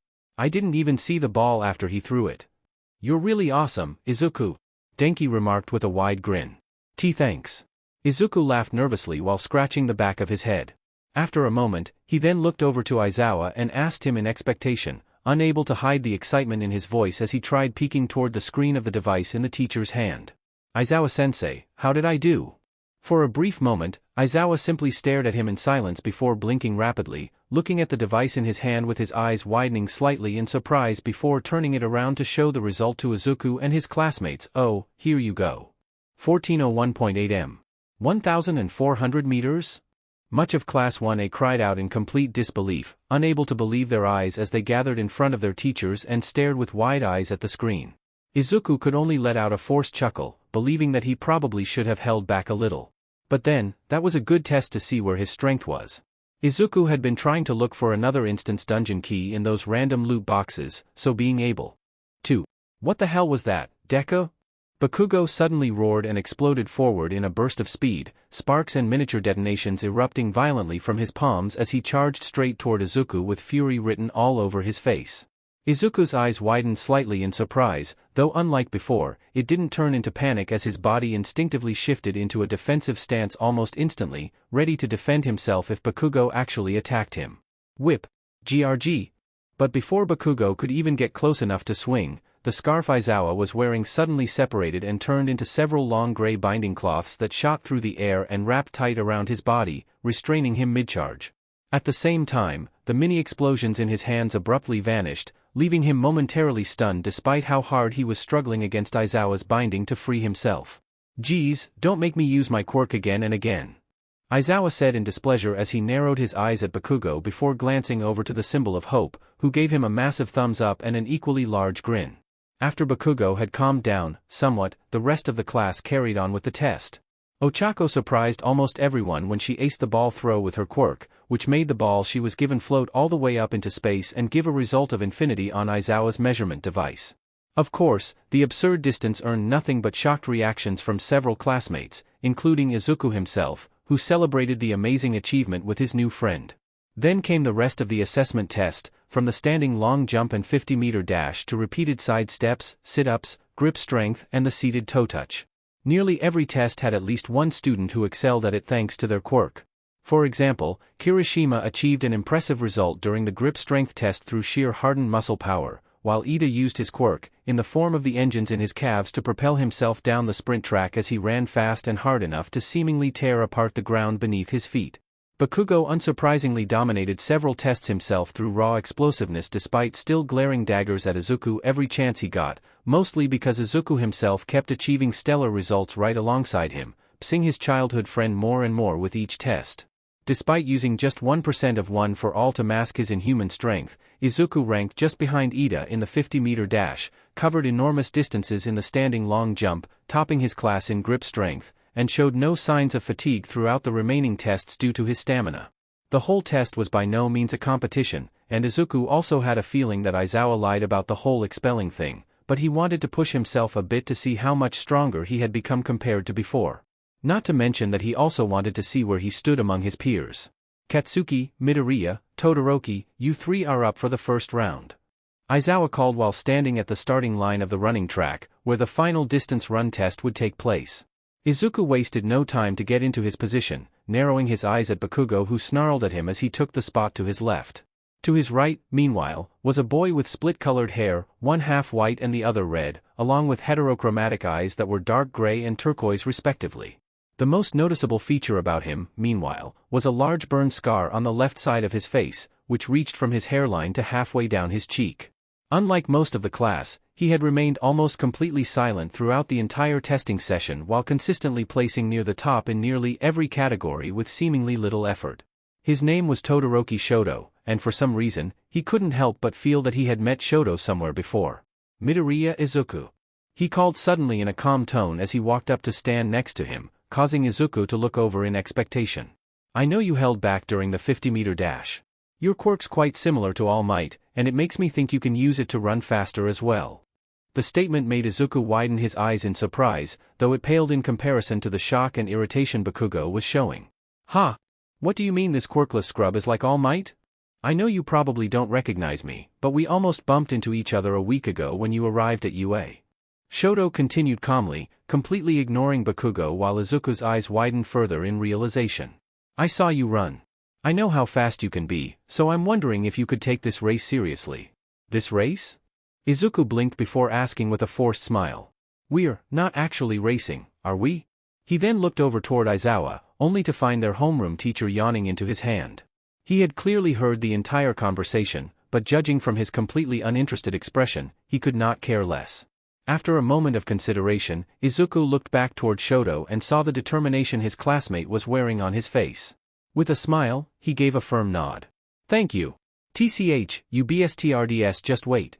Bakugo growled while cracks of explosions sparked from his palms. "I'm gonna leave both of you in the dirt." The three of them lowered themselves into starting positions as around the field, the rest of Class 1A watched with growing anticipation. Even Aizawa had finally looked up slightly from his scarf, with All Might watching from afar. 3, 2, begin. Blast rush. Instantly, Bakugo exploded forward at full speed, the corners of his mouth twisting into a vicious grin as he built momentum before throwing both arms behind himself to detonate powerful explosions from his palms, launching himself forward through the air. "Eat sheet, BSTRDS. To his surprise and irritation, Shoto, looking as calm as he had always been, suddenly shot forward beside him while generating a frozen path beneath his feet and skating across the ice with incredible speed. Gritting his teeth in irritation, Bakugo increased the intensity of the explosions from his hand, sending himself forward even faster than before. Shoto, however, matched him effortlessly with his ice quirk, and for a moment, the two seemed evenly matched. Before either of them could make another attempt to overtake the other, a blur suddenly blasted past them at an even greater speed. What? Bakugo barked in disbelief before a violent gust of wind slammed against their faces as Izuku, whose entire body was surrounded by arcs of green electricity, surged between them, the sheer force of his sudden acceleration kicking up dust and shaking the track beneath his feet. Unbelievable. Tenya, the fastest student in Class 1A so far, let out an audible gasp as his glasses fell further down his nose at the display of speed before him. In a blink, Izuku left both Bakugo and Shoto in the dust, his body leaning low as he continued to dash forward at terrifying speed with one for all surging and spreading evenly through his body. And thus, he was the first to cross the finish line. Phew! I did it. Izuku murmured to himself as he put his right foot hard on the ground to stop himself and took a deep breath to power down. That was about 6% of one for all. Maybe I could have pushed it a bit more to see how fast I could go, but that was better than yesterday. By letting one for all flow throughout his entire body instead of just focusing it into one section at a time, not only was Izuku able to achieve far greater strength, but he could also increase his speed to the next levels as well. Perception was really the attribute that allowed him to better control one for all, since it helped him sense and adjust the flow of power based on how it felt compared to last times. Pretty much, with his current PER, the more he used one for all, the better he would be at controlling it, and Izuku wouldn't stop until he had achieved perfect control over the quirk like All Might. Nodding to himself, Izuku then looked over to Bakugo, who had just crossed over the finish line and stood there shaking as he stared at Izuku in disbelief. It had not only cost him the race and left him finishing third, but also seemed to have completely taken him over, freezing him firmly in place. Sorry Kaken, but I'm different now. I'm not going to lose to you anymore. Izuku thought as he realized the pride and arrogance his childhood friend had always carried were finally beginning to crack. As expected. Hearing that, Izuku turned his attention over to Shoto, who had come in second in the race, to see the duo-haired classmate walking up to him. That was impressive, Midoriya. Thanks, Todoroki-kun. I take that you have a history with him? Shoto then asked Izuku, who didn't need him to be any more specific to know who he was referring to. Yeah. Kaken is my childhood friend. We went to kindergarten, primary and middle school together. Izuku answered with a small nod. He was pretty much my bully, you see. I see, you might want to change that soon. I'm actually working on it. Good. Shoto said as he started walking away, looking quite satisfied. Anyway, I have my sight set on you now as well, Midoriya. You are clearly the one to beat here. Why is everyone so hostile toward me? Izuku asked nervously. Not everyone, you know. Ochako giggled and gave him a slap on the back in encouragement, making Izuku flinch dramatically once again with a red face. That was amazing, Izuku-kun. Thank you, Uraraka-san. Izuku laughed awkwardly before noticing Toru and Ayuga walking toward the starting line behind her. Oh, are you up next? Good luck. Yes. I'll do my best. Ochako grinned brightly before hurrying over toward the track. From there, the quirk assessment test continued until every student had completed all 8 events. Eventually, after the final results had been recorded into his tablet, Aizawa gathered the exhausted class together once more, showing them the result with Izuku standing at the top of his class, and Mineta crashing at the bottom due to his poor performances with most tests. Fortunately, however. Well, that concludes the quirk assessment test. Aizawa called out, with Mineta raising his shaky hand into the air. Sensei, about the whole expulsion thing earlier. Oh, that? Aizawa replied casually while slipping his tablet beneath one arm. That was a lie. There was a long moment of silence before the whole class cried out. That was a lie? Well, it was a rational deception to draw out your maximum performance. Aizawa explained flatly but also with a creepy smile on his face, one that clearly showed how proud he was of his own lie. You'd be surprised how effective fear is as motivation. I thought my life was over. Mineta screamed dramatically with tears streaming down his face. Of course it was a lie, duh. Yaoyorozu told him with a slightly exasperated look. Anyway, change back into your uniforms and head back to your next class. Aizawa stated before turning around to leave. If anyone is injured, head to infirmary. Our training tomorrow will be even harder, so get yourself ready. Yes, sensei. With that, Class 1A began making their way back toward the main school building, filling the air around them with lively excited chatters as the students carried on toward the next part of their very first day at UA High School. At the same time, Aizawa continued to walk back to the teacher's office with his hands in pocket, eyes focusing straight ahead even as he walked over All Might, who continued to stand behind his corner with the same trademark grin plastering across his face. "A lie, huh? Wasn't April's Fool last week?" he said, causing Aizawa to stop. "Finally, and look at him, you expelled an entire class of freshmen last year. Once you see no potential in them, you readily cut them off." I think it's appropriate for a teacher. In our line of work, there's nothing crueler than making them chase the impossible. It's better to push them out before reality slaps them in the face." Aizawa replied before turning back. Does that mean you see potential in that boy too?" All Might asked with a strong finger pointing at Aizawa, who simply closed his eyes as he turned and started walking away. "He does have some of that in him. Go get yourself ready, All Might. I've a feeling you're going to have your hands full with this class," Aizawa said, making All Might's sweat drop while standing back and scratching the back of his head. At the same time, a thought ran through his mind as Aizawa recalled the event in the ball-throwing test from earlier. "Midoriya Izuku, he noticed me erasing his quirk almost the instant I did it." The first day for Class 1A passed by with the beginning steps into the world of heroics. The next classes in the morning were dedicated entirely toward the fundamentals of becoming a pro hero, with the teachers explaining how each subject covering the basics of hero work in all its forms. Because it was only their first day, most of what they were shown was introductory material meant to guide the students into the curriculum, at the same time giving them an idea of what awaited them over the next 3 years at UA. After lunch, the class moved on from heroics and into general education. No matter how prestigious UA was as a hero school, the students were still high schoolers at the end of the day, and subjects like mathematics, literature, science, and history remained a core part of their education. Though most of the class considered them boring. For Izuku, there honestly wasn't much for him to learn during the first day, even if he still paid close attention and took notes on almost everything the teachers said during classes. His relationships with his classmates, on the other hand, improved tremendously, with many of them gradually moving away from seeing him as some larger-than-life hero figure and instead as a classmate and friend. Moreover, he had managed to become really good friends with Ochako and Ida after spending most of the breaks talking and eating with them, while Toru, who sat beside him during class, proved surprisingly easy to get along with. Even if Izuku could not see her expressions at all because she was invisible, he somehow still found it easy to tell what kind of mood she was in just from the way she spoke and moved around.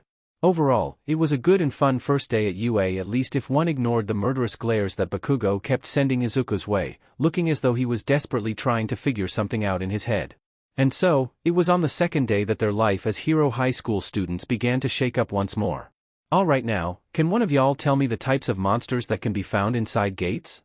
asked a pro hero in a thick southern US accent, a teacher who had the look of stereotypical western cowboy, with his face hidden by an old-school tan gas mask and a brown cowboy hat with a thick metallic plate at the front sitting atop his head.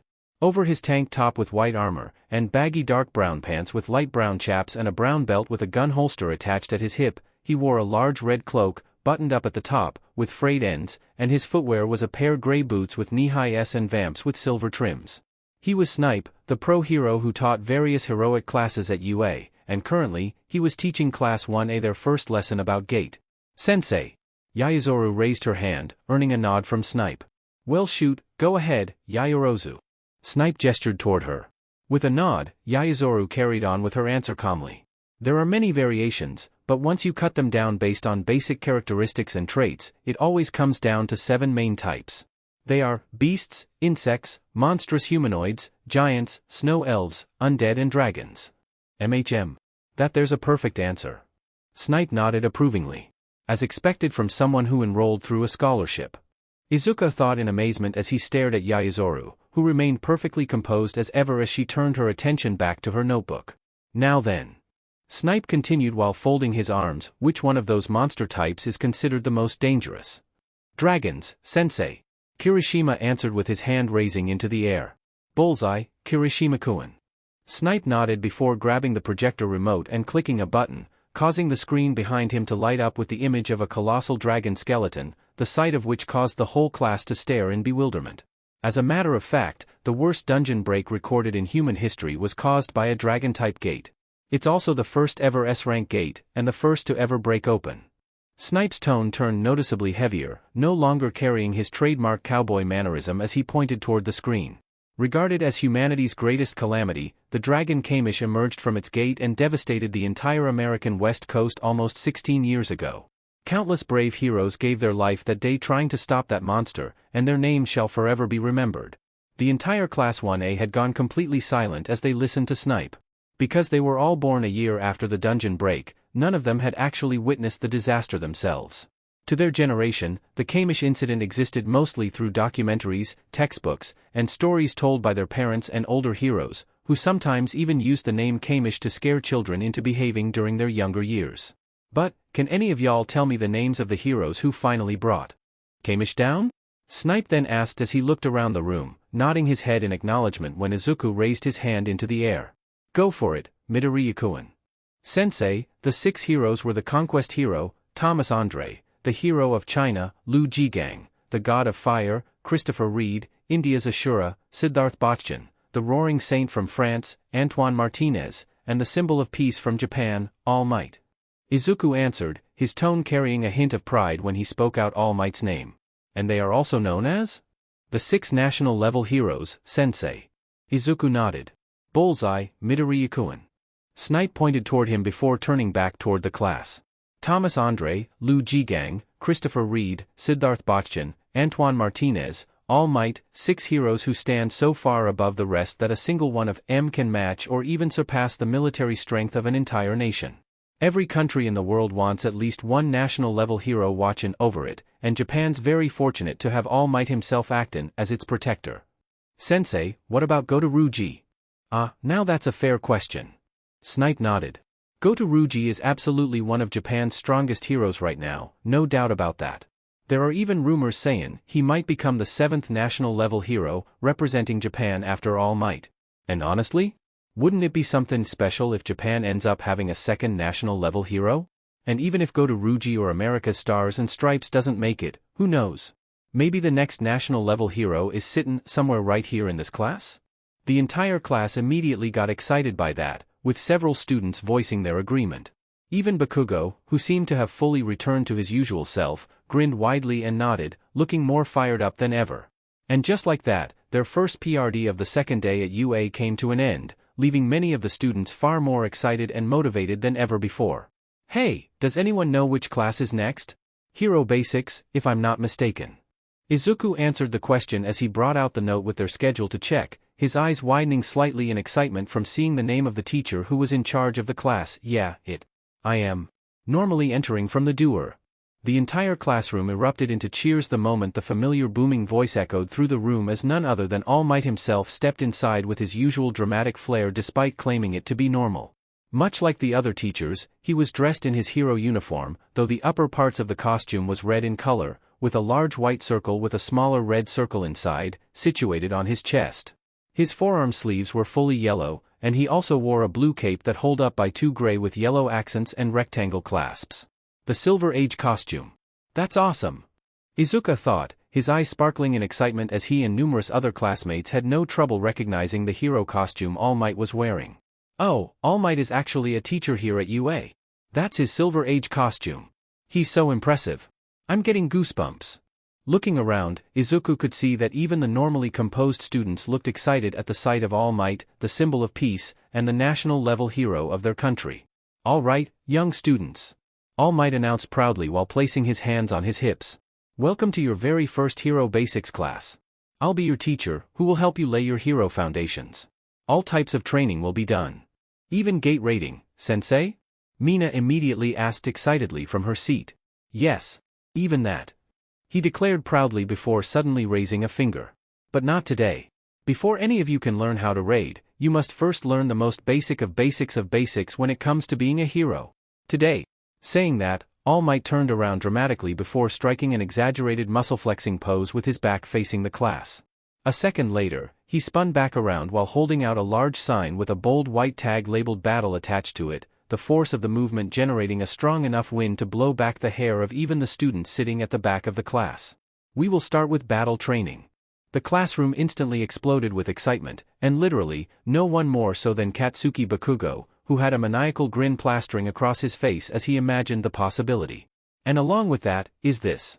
With a loud mechanical hiss, several compartments built into the wall slid open one after another when All Might pointed at it, revealing numerous metal suitcases neatly lined up inside, each with a number printed across its front. These, All Might announced proudly, are the hero costumes created according to the requests, designs, and quirk registrations you all submitted during enrollment. The moment those words left his mouth, the entire classroom erupted once more with excitement before wasting no time lining up according to their class list numbers to receive their costumes, each student also receiving a hearty pat on the shoulder from the symbol of peace himself as they stepped forward. Izuku eventually reached the front after a while and accepted the metal suitcase labeled with his assigned number from All Might with both hands. "Looking forward to seeing your costume, young Midoriya," All Might said with a grin as he took Izuku's suitcase and handed it to him. "You have received hero costume suitcase. Open to reveal the contents inside." "Yes, sir." Izuku answered immediately as he held the suitcase to his chest, unable to hide the excitement in his voice. "All right." Once the entire class had returned to their seats with their suitcases in hand, All Might continued while raising a finger dramatically into the air. "Once you've changed, meet me at ground beta 4. Your very first training exercise." With that, the entire class departed for the locker rooms and quickly changed into their hero costumes. Looking at the suitcase in his hands as he followed his classmate, Izuku knew fully what to expect. As the process of raiding evolved into a global multi-trillion-dollar industry, gate materials collected from harvestable minerals and the carcasses of monsters themselves had become the standard norm throughout modern hero society due to how dangerous gate-related combat could become. That, and the fact that villains also had access to the very same materials and equipment, making them even more dangerous than they already were with their quirk. High-leveled items could drastically increase combat capabilities, defensive strength, and survivability, fitting of the hero and their quirk, which was one of the reasons why raiding was not always about killing the boss as quickly as possible to force the gate to close. Because they were still students, the materials used to make their first uniforms weren't particularly that impressive, sitting somewhere around E to D rank quality at best. Even so, that was already far beyond normal materials, especially considering that even low-ranked monster leather and gate minerals possessed durability superior to most conventional modern equipment. For ordinary civilians, equipment like this would already be considered expensive, but for UA, it was merely the minimum standard expected for future heroes. The gauntlets that I got from the ogre boss in the instance dungeon are still better than these gloves. Izuku thought while looking at the pair of white gloves in his hands, but it's not like he could wear something else at school without raising all sorts of questions. Fortunately, the gloves were considered fist weapon by the system, so he could use the active abilities associated with his fighter class just fine. Not that he had any intention of using them on his classmates, of course. And so, after finishing the last adjustments to his outfit, Izuku finally exited the male locker room, being the last to do so but no doubt also the happiest, judging by the bright smile stretched across his face as he ran through the tunnel to catch up with the rest of his class. His hero costume, meanwhile, consisted of a bright green jumpsuit lined with white outlines that his mother had personally sewn for him shortly after he received his acceptance into UA as a hero course student. Attached to the hood were two long ear-like protrusions resembling All Might's signature hairstyle, while a white lower face mask framed the bottom half of his face in a way that reflected the symbol of peace's iconic wide grin. The pair of white gloves covered his hands, fitted with extra reinforced bracers around the wrists and knuckles, while sturdy red boots with black soles and matching knee pads protected his feet and lower legs. Around his waist rested a simple utility belt with 4 red pouches along the sides and another attached at the back, designed to carry basic items and equipment during hero activities, though at the moment every pouch remained completely empty. Running toward the light at the end of the tunnel, Izuku could barely contain his excitement. This was it. This was what he had always dreamed of. My first hero training, here I come. UA Hero Uniform Hero Jumpsuit. Rarity, E. Type, Body. ATK, 0. Defense, 2. Description, a green jumpsuit made from ordinary cotton poly blend with a flexible design that allows excellent mobility and comfort. The hood includes 2 long protrusions modeled after All Might's iconic hairstyle. One can feel the love of a mother in the fabric. Other armors can be worn over this item. 2-piece set bonus, none. 4-piece set bonus, none. UA Hero Uniform Smile Mask. Rarity, E. Type, Head. ATK, 0. Defense, 0. Description. A white lower face mask. Designed to protect the lower half of the wearer's face while resembling the confident smile of the symbol of peace. 2-piece set bonus, none. 4-piece set bonus, none. UA Hero Uniform Reinforced Gloves. Rarity, E. Type, Fist. ATK, 10. Defense, 5. Description, a pair of white combat gloves fitted with reinforced bracers around the wrists and knuckles. Crafted using processed monster hide to better withstand impact and recoil during close combat. 2-piece set bonus, none. 4-piece set bonus, none. UA Hero Uniform Reinforced Boots. Rarity, E. Type, Foot. ATK, 10. Defense, 10. Description, a pair of sturdy red boots with black soles designed for mobility and impact resistance. Constructed using low-ranked monster leather and flexible reinforced metals to withstand impact, recoil and extreme speed. 2-piece set bonus, none. 4-piece set bonus, none. UA Hero Uniform Utility Belt. Rarity, E. Type, Waist. ATK, 0. Defense, 0. Description, a simple utility belt fitted with 4 side pouches and 1 rear pouch for carrying medical items and emergency equipment. Currently empty. 2-piece set bonus, none. 4-piece set bonus, none. Total ATK, 20. Total DEF, 17. End of Chapter 03. Note, hey, I'm back with another update. I hope you've all had a great time reading what I've written for this story so far.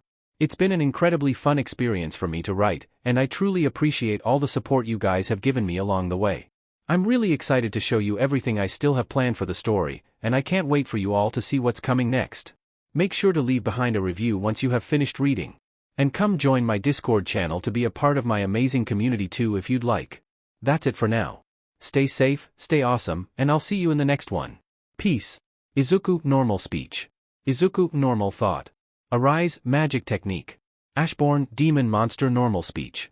Ashborn, Demon Monster Thought. Woa, Izuku-kun. You look so cool.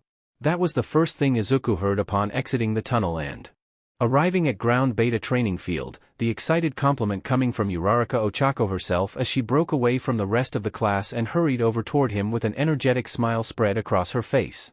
Like everyone else, Ochako was already dressed in her own hero costume, which consisted of a sleek black full-body suit lined with soft pale pink patterns running down the center of her torso and oversized pale pink gauntlets that were fitted with deep pink grip handles.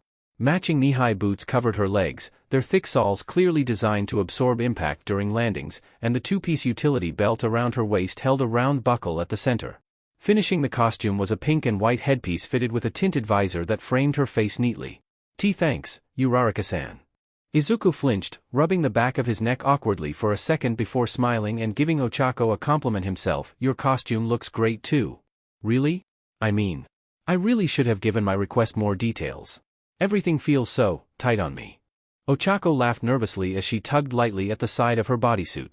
From what Ochako had told him before, the biggest drawback of her quirk was the severe nausea she experienced whenever the total weight of the objects she floated exceeded her limit, or whenever she used zero gravity on herself for too long. Looking at her costume now, it was pretty obvious that the rounded helmet and the handles built into her gauntlets were specifically designed to STMLT her acupuncture points in order to reduce motion sickness and nausea caused by her quirk usage. Her bodysuit being skin-tight, however, was clearly an error made by the designer, as the system was showing him. Oh wow, so it's not limited to just my items. Izuku thought in amazement as he looked around. Every time his gaze landed on one of his classmates, additional status windows would pop up beside them, each one displaying detailed information regarding the individual pieces of gear that made up their hero costumes. And since each and every hero costume was designed with the primary goal of strengthening and assisting the associated hero's quirk first and foremost, the information he was seeing practically gave him a basic overview of everyone's strengths and weaknesses. If there was one lesson Izuku had learned throughout his years of researching heroes and filling his notebook, it was that the way many heroes, especially inexperienced ones like himself and his classmates, used their quirks was often fairly straightforward, and thus, simply knowing the pros and cons of their quirks alone was enough for him to figure out their combat style. How can I see. Izuku thought with a sigh of relief as the windows vanished one after another when he willed them to. He had been wondering how he could make the function stop, because as useful as it was, a single read was enough for him to memorize the most important details, so there was no need for them to stick around, especially when they would only end up obscuring his view. Now, look at you lots. All Might boomed proudly from the front of the field, his massive grin somehow growing even wider as he looked over the gathered students as they lined up and looked at him. You all truly look like proper heroes now. And now, it's time for your first training exercise with me. All Might Sensei. Ida, who stood next to Izuku, raised his hand and spoke through the visor of his helmet, causing his voice to sound slightly muffled, while his entire costume made him resemble an armored knight with mini exhaust engines mounted along his greaves. We used this battle center for the entrance exam, so will it be a battle city again? Oh, so it's this place, Izuku thought as he looked around, finally having the chance to take in the massive training grounds surrounding them. Since he had missed the official entrance exam, this was his first time actually seeing one of UA's battle centers in person. Nope. Today, we'll go 2 steps ahead. All Might replied firmly as he raised 2 fingers in front of him. In most situations, heroes are expected to stop villains from carrying out crimes before things escalate, and sometimes, that means entering enemy territory directly. The grin on All Might's face widened as he turned and pointed toward the large building complex behind him. Today's exercise will focus on indoor combat, he thundered, causing a wave of murmurs to spread throughout the class. As you have probably seen countless times on TV, most hero battles appear to take place outdoors, but in truth, the majority of them actually happen indoors. Even gates themselves, despite how massive they can be, usually have cave-like interiors, which are still confined spaces that limit movement. With that explanation, the mighty symbol of peace suddenly pointed toward the students dramatically. That is why today's training will be focused on close-quarters combat, teamwork, and tactical decision-making. He declared, you will be divided into teams of heroes and villains.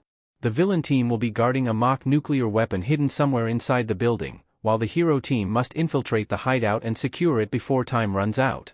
That last part immediately caused Class 1A to break into murmurs before a flood of questions erupted toward All Might all at once. Sensei, how do we win or lose? Can I blow up the enemies? Will you try to expel us like Aizawa-sensei? How will we be split? Isn't my cape cool? Too many questions. All Might exclaimed, while balling his hand into a fist in front of him. After a moment, he brought out a small note and started reading from it. Now, listen up. The victory conditions are simple. The heroes win by securing the weapon or capturing the villains, while the villains win by protecting the weapon until time expires or by neutralizing the heroes first. This specific scenario can also work the other way around, with the heroes having to protect something valuable while the villains attempt to steal it, but we'll be using the basic setup for this exercise. Several students nodded along as they listened. All battles will be conducted as 2 versus 2 matches.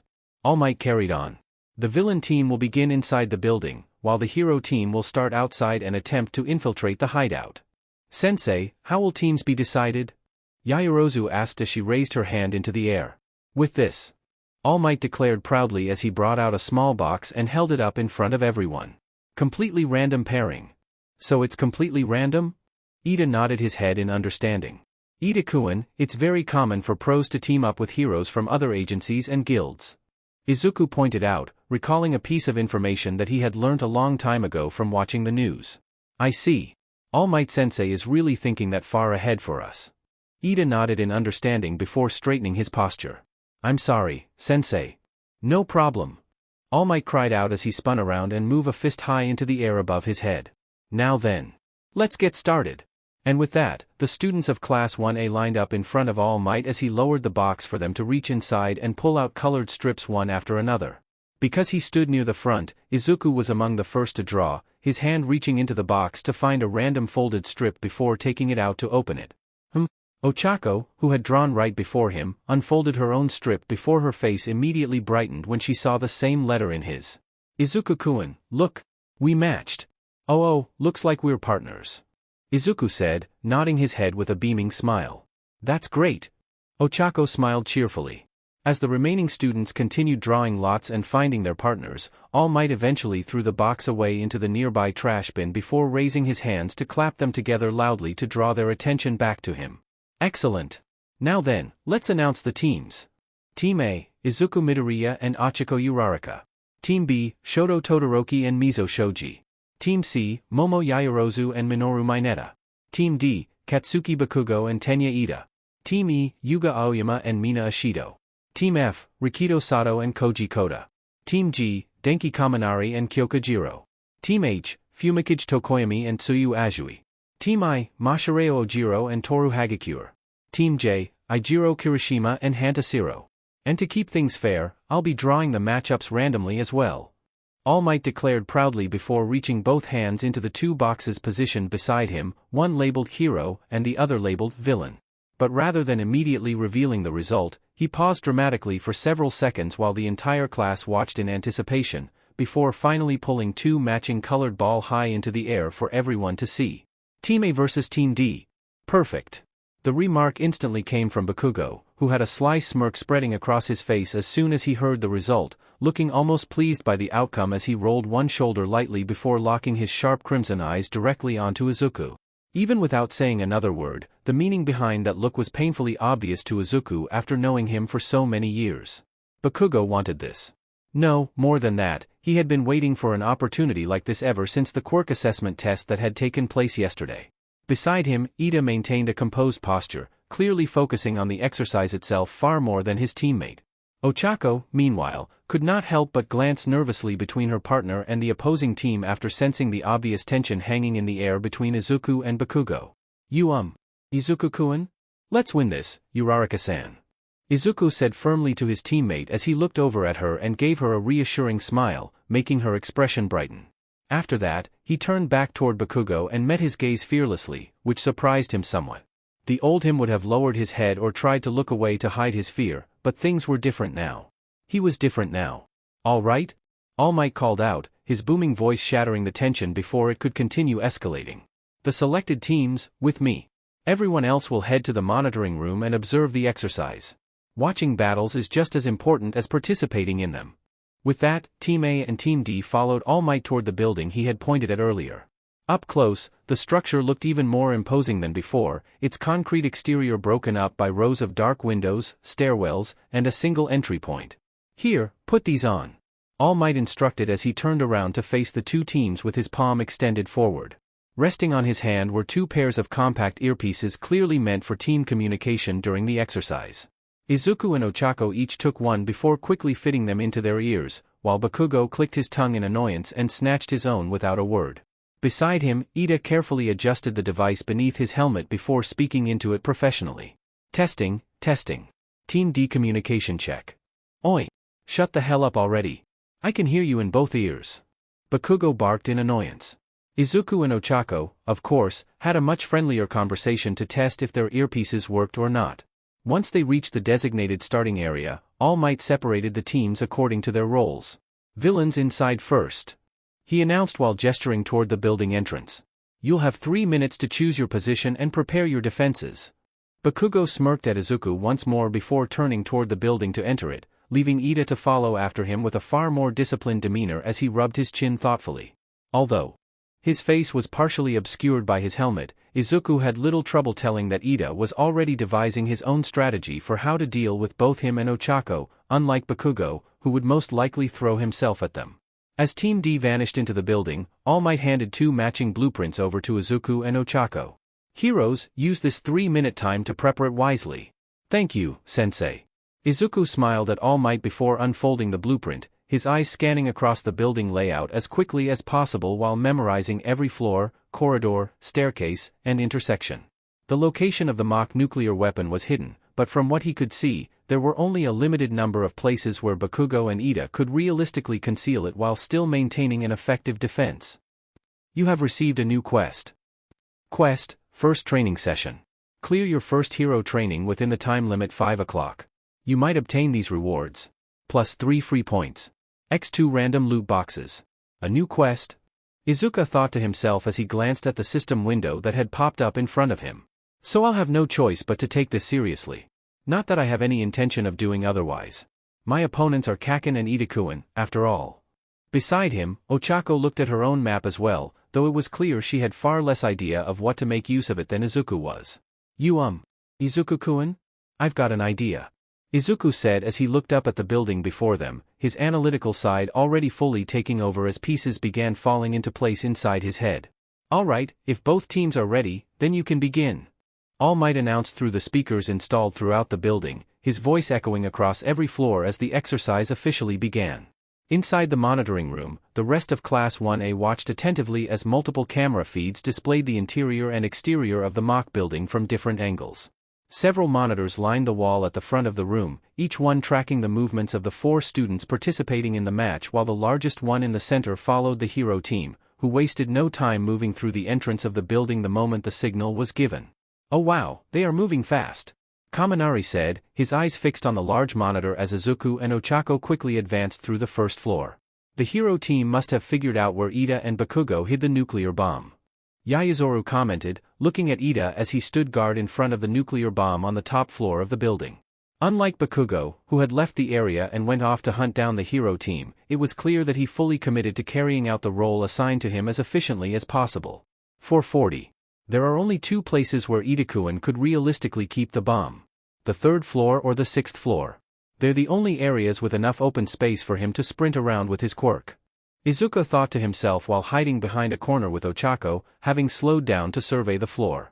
Unlike his teammate, whose attention was mostly focused on the route ahead, Izuku was listening carefully to every sound around him, fully expecting a certain explosive hothead to show up sooner or later. Bakugo was aggressive by nature, but he wasn't stupid. Even if his judgment was clouded by irritation and maybe even anger, Izuku knew Bakugo was smart enough to realize that he and Ochako weren't going to recklessly charge straight toward the objective. Instead, Bakugo would most likely take advantage of the moment they slowed down to ambush them. And ambush them, he did. 410. Die! The moment Bakugo burst out from around a corner like a missile, his right palm already raised and ready to strike, Izuku immediately grabbed Ochako and pulled both of them out of the way, dodging Bakugo just as he slammed into the wall where the 2 of them had been standing barely a second earlier. An explosion immediately erupted throughout the corridor the instant his palm made contact, the blast violently caving the concrete wall inward as smoke and debris exploded outward in every direction. A surprise attack? That's not fair, Bakugo. How unmanly of him. Kirishima cried out in disapproval as he watched the scene playing out on the monitor before him. Well, that is also a strategy. All Might commented while rapidly writing notes into the notebook in his hand. They are in a battle scenario, so anything is possible. But Izuku reacted really well to it though. He saw it coming. Shoto remarked calmly as he watched Izuku skid his boots across the floor to stop both himself and Ochako before immediately setting her back down the moment they came to a halt. Inside the corridor, Bakugo clicked his tongue before violently swinging one arm through the smoke cloud he had created. "Don't run away from me, you!" But the demand never fully left his mouth, his eyes widening in shock the moment the smoke parted to reveal Izuku already standing right in front of him, having launched himself straight at his childhood friend the instant Ochako regained her footing. Time seemed to slow for the explosive hothead as Izuku threw his fist out, his body twisting sideways as he aimed to drive a sharp left hook straight across his face. In that split second, Bakugo found himself standing frozen in place, his eyes darting between the fist rapidly closing in on him and the burning determination written across Izuku's face as he threw it. Never in his life could he have imagined that the same quirkless scrub he had always looked down on for being weak and useless would one day stand before him like this. Then, as time seemed to snap back to normal, Izuku's fist connected cleanly against Bakugo's jaw before he could even raise his arms to defend himself. The impact immediately sent Bakugo flying backward across the corridor in complete surprise, leaving him stunned for the briefest moment as his body slammed against the floor and skidded violently through the debris before crashing into the wall at the end of the hallway. 342. Go! Uraraka-san! Izuku shouted over his shoulder. I got it. Ochako replied immediately before hurrying deeper into the building and running up the staircase to get to the next floor, already knowing exactly what role she had to play in the plan Izuku had told her moments earlier. Meanwhile, at the other end of the corridor, Bakugo slowly pushed himself up, one hand immediately rising to grab his jaw where Izuku's punch had landed, rubbing the sore spot while his expression twisted further and further into rage the longer he stared at the green-haired boy standing across from him. Izuku, that quirkless scrub wasn't even looking in his direction. You! Bakugo growled as sparks violently crackled from his palms. You think you can hit me now? The pressure in the hallway instantly spiked as explosions started popping from his hands one after another. You think getting a quirk suddenly makes you my equal, Deku? The next moment, Bakugo launched himself forward with an explosion erupting behind him, propelling his body across the corridor at explosive speed. But Izuku had already seen it coming. The moment Bakugo closed the distance between them, Izuku instantly snapped his full attention back onto him, his eyes narrowing slightly as he shifted his stance. 316. Bakugo overwhelmingly favored his right hand whenever he attacked directly with his quirk, meaning that when he charged aggressively like this, he naturally led with it first, whether to grab, feint, or force his opponent to react before following up with an explosion. That single thought raced through his mind as Izuku swiftly leaned his body to the side to avoid Bakugo, dodging his right hand before immediately grabbing hold of his wrist the instant it passed by him. What? Bakugo could only gasp in surprise as Izuku sharply pulled himself forward instead of backing away, completely avoiding the explosion that erupted from his palm a split second later. Using the momentum from his own charge against him, Izuku pivoted sharply on his heel and twisted his entire body with the motion. Bakugo widened his eyes as the momentum of his own charge was redirected against him, his feet leaving the ground before he could catch himself when Izuku threw him over his shoulder in one smooth motion and slammed him hard into the steel floor below, knocking the air straight out of his lungs. Not bad, young Midoriya, that notebook of yours really comes handy, huh? All Might thought in approval as he wrote down the information about Izuku and Bakugo in his own notebook. Having personally looked through the hero analysis for the future before, All Might knew better than anyone just how absurdly detailed and useful that notebook was, even if most of it were filled with childlike drawing and writing. The amount of information and combat analysis packed into them was honestly impressive enough that, at times, even he found the idea of that notebook falling into the wrong hands somewhat terrifying. "You want to fight me, don't you, Kaken?" Izuku asked while taking a defensive stance. "Well?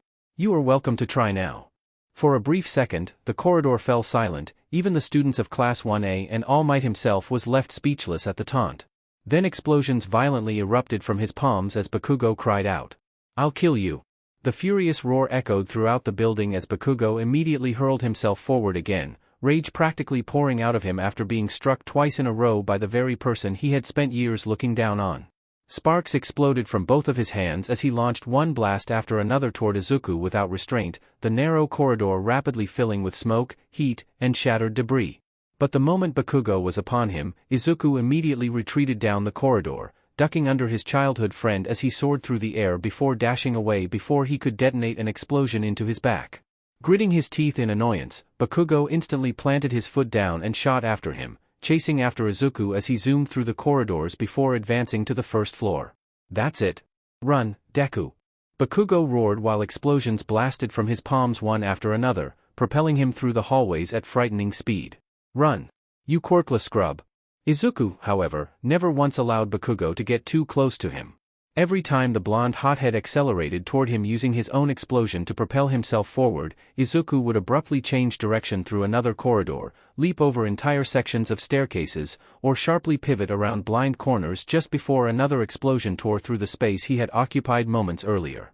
He had already memorized the layout of the entire building, and he was putting that memory to good use as he continued to swiftly weave through the structure despite Bakugo relentlessly chasing after him. What is Izuku doing?"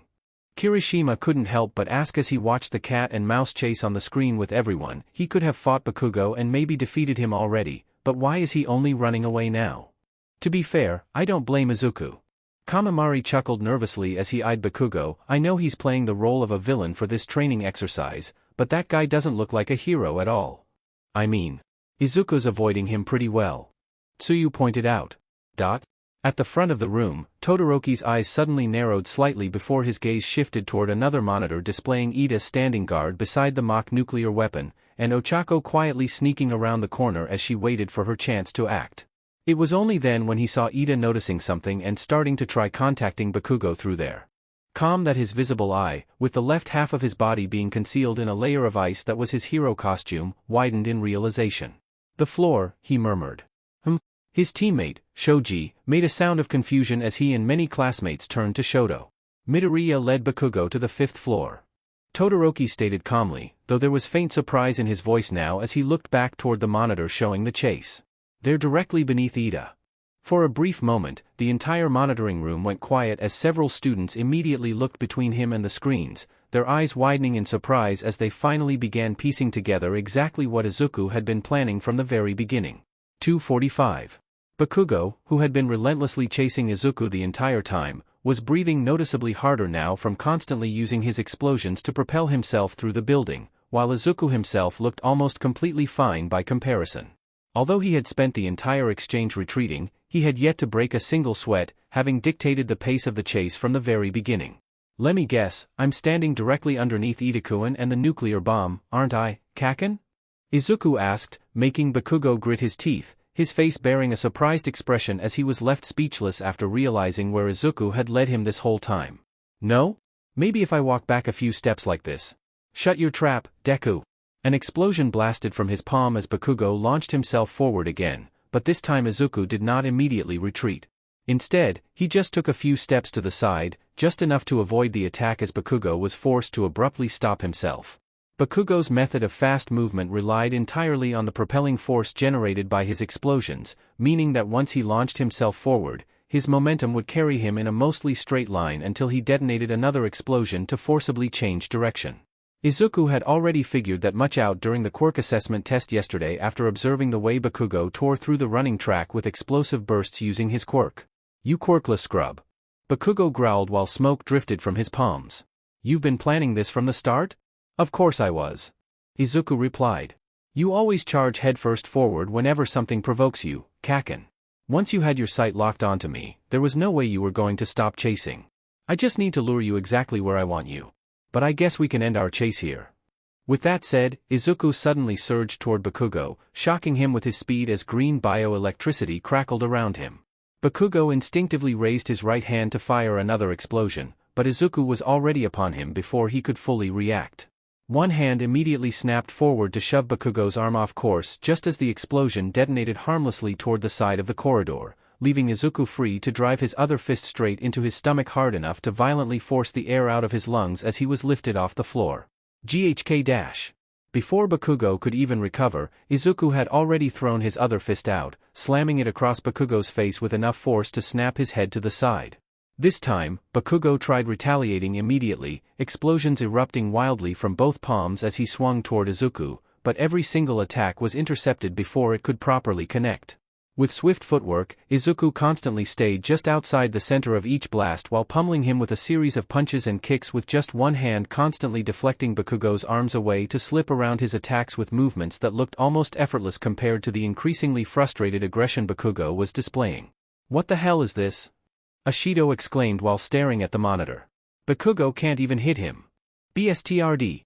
Bakugo cried out and tried to headbutt Izuku, but he immediately sidestepped it and put one hand behind the back of his head to throw Bakugo across the room, using his own momentum against him once more.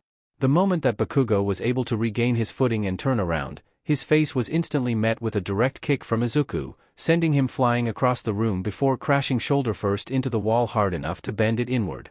Barely giving Bakugo any time to recover, Izuku dashed forward and immediately closed the distance again, forcing Bakugo to throw both arms up instinctively to defend his face, but Izuku swiftly switched his stance and threw his fist into his guts instead, knocking the wind out of him once more. 2:15. Gah! Bakugo roared in frustration before detonating a larger explosion at point-blank range in an attempt to force Izuku away from him. But instead of retreating, Izuku immediately ducked under the explosion, feeling the heat sizzling at the tips of his hair before surging up to grab Bakugo's right arm and drive his shoulder directly into his chest with enough force to send him crashing into the wall again. Gritting his teeth hard enough to nearly crack them, Bakugo swung an arm toward Izuku, but the dark green-haired boy simply caught his wrist before sharply bending his arm at the elbow and forcibly turning his palm back toward him, causing the explosion to detonate directly into Bakugo's own face instead. Gah! The blast erupted point-blank against Bakugo's head and immediately sent him sprawling across the floor, smoke rising from his face as he coughed violently while trying to push himself back up. I know you're mostly immune to the explosions generated by your quirk, Kaken. Izuku said as he calmly stepped back while Bakugo remained sprawled across the ground, his face twisted with shock, pain, and fury alike. But taking one directly to the face doesn't feel good at all, does it? That's what I had to deal with ever since we entered middle school. Whenever you got set off at me for one reason or another. You little. Bakugo growled before snarling out as he looked up at the boy standing over him. Finally showing your true color, huh? Ever since we were kids, were you always looking down on me like this? I bet you have been laughing your butt off as you hid your quirk this whole time. You know that's not true. Ever since we were kids, I've always thought you were amazing. Izuku said as he lowered himself slightly to meet Bakugo at eye level, causing Bakugo to grit his teeth harder as the words somehow seemed to irritate him even more than before. Because you were so amazing, I decided a long time ago that you would be the person I needed to overcome. That's why I have to beat you here. That's why I have to win, and become better than you. But Izuku let out a quiet sigh as he straightened back up before slowly turning around to walk away, making Bakugo stare at him in disbelief. I guess I was giving you too much credit. At the end of the day, you're still just a bully.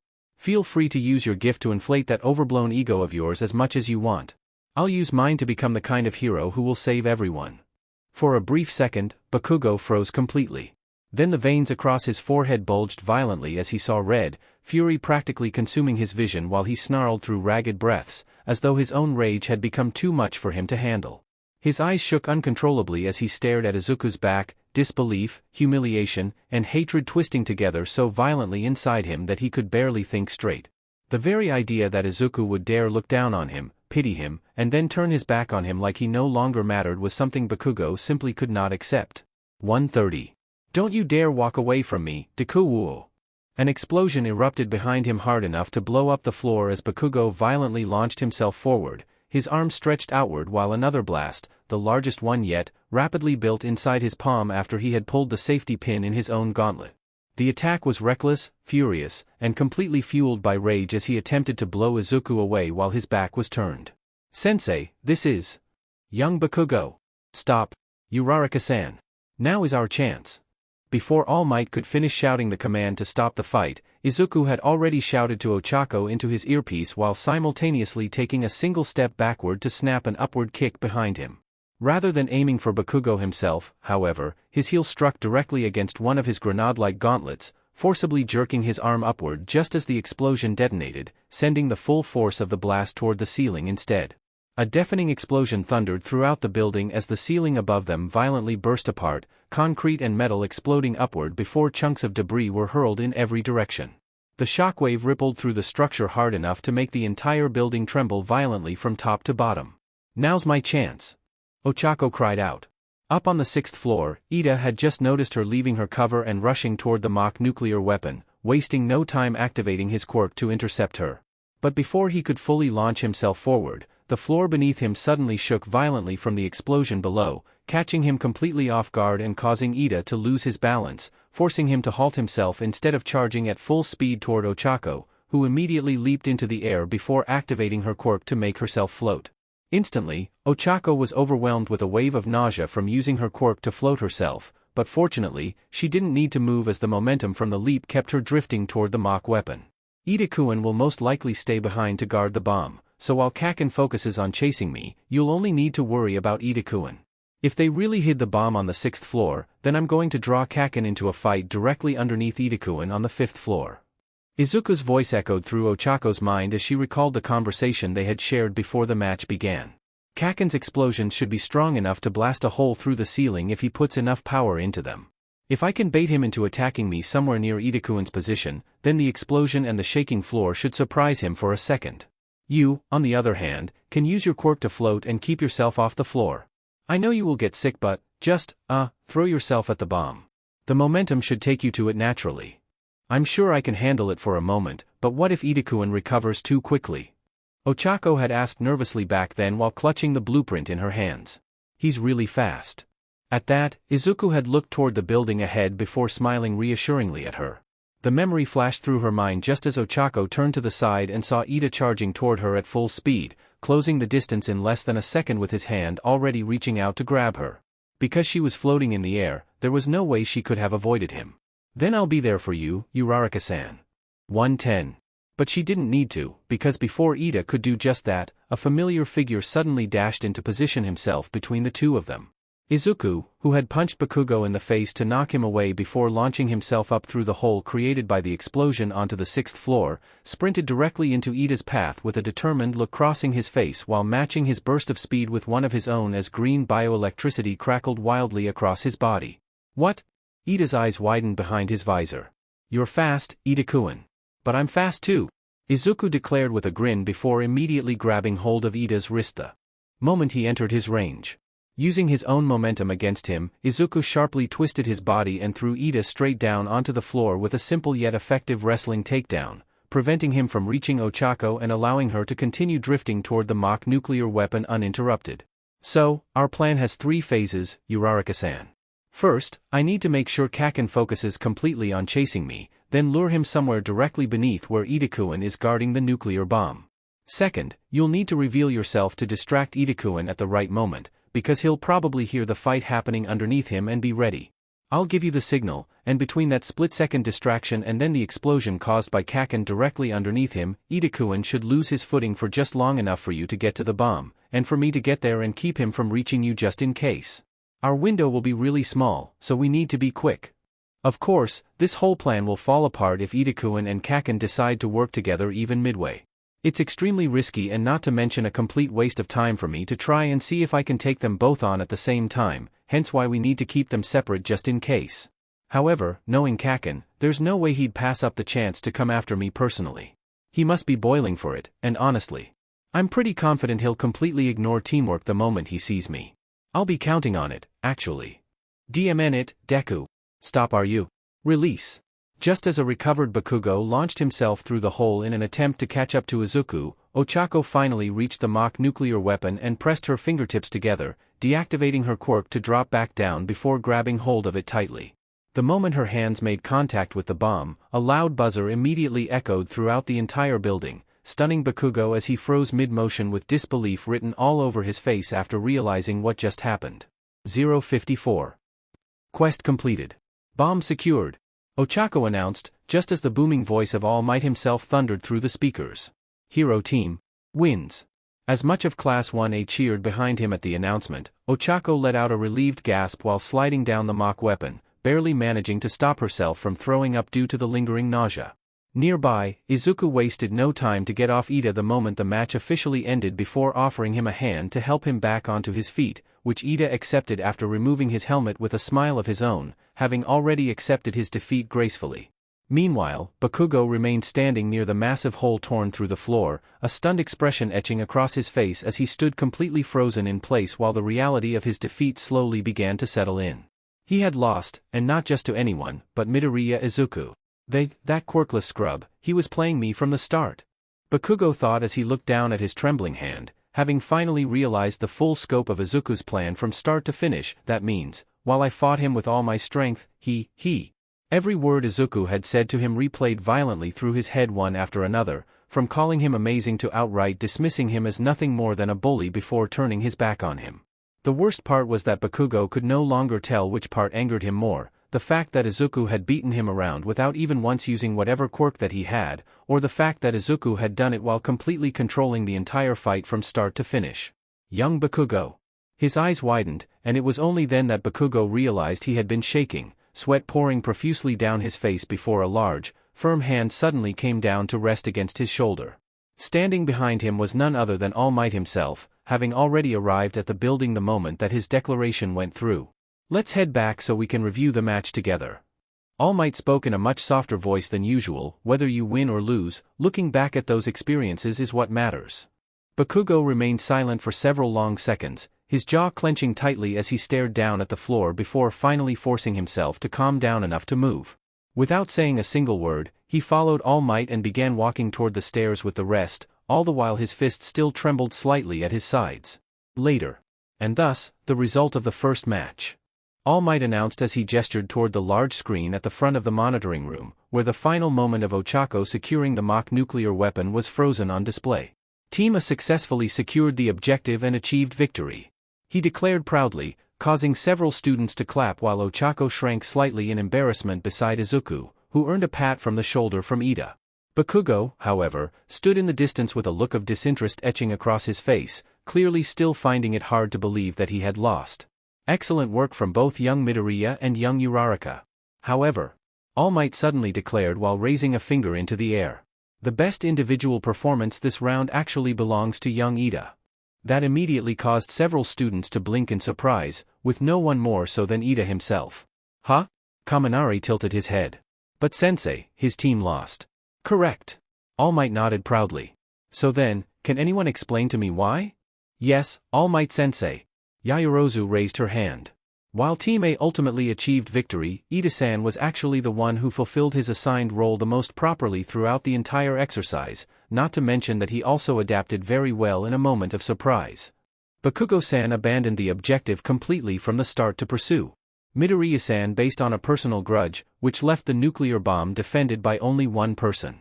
Uraraka-san also carried out her assigned role properly, but she lacked situational awareness.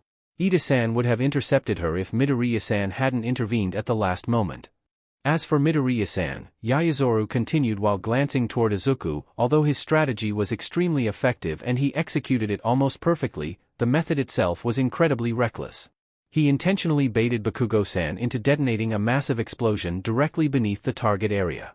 Were this not a training exercise, and had the objective been an actual bomb, the consequences could have been catastrophic.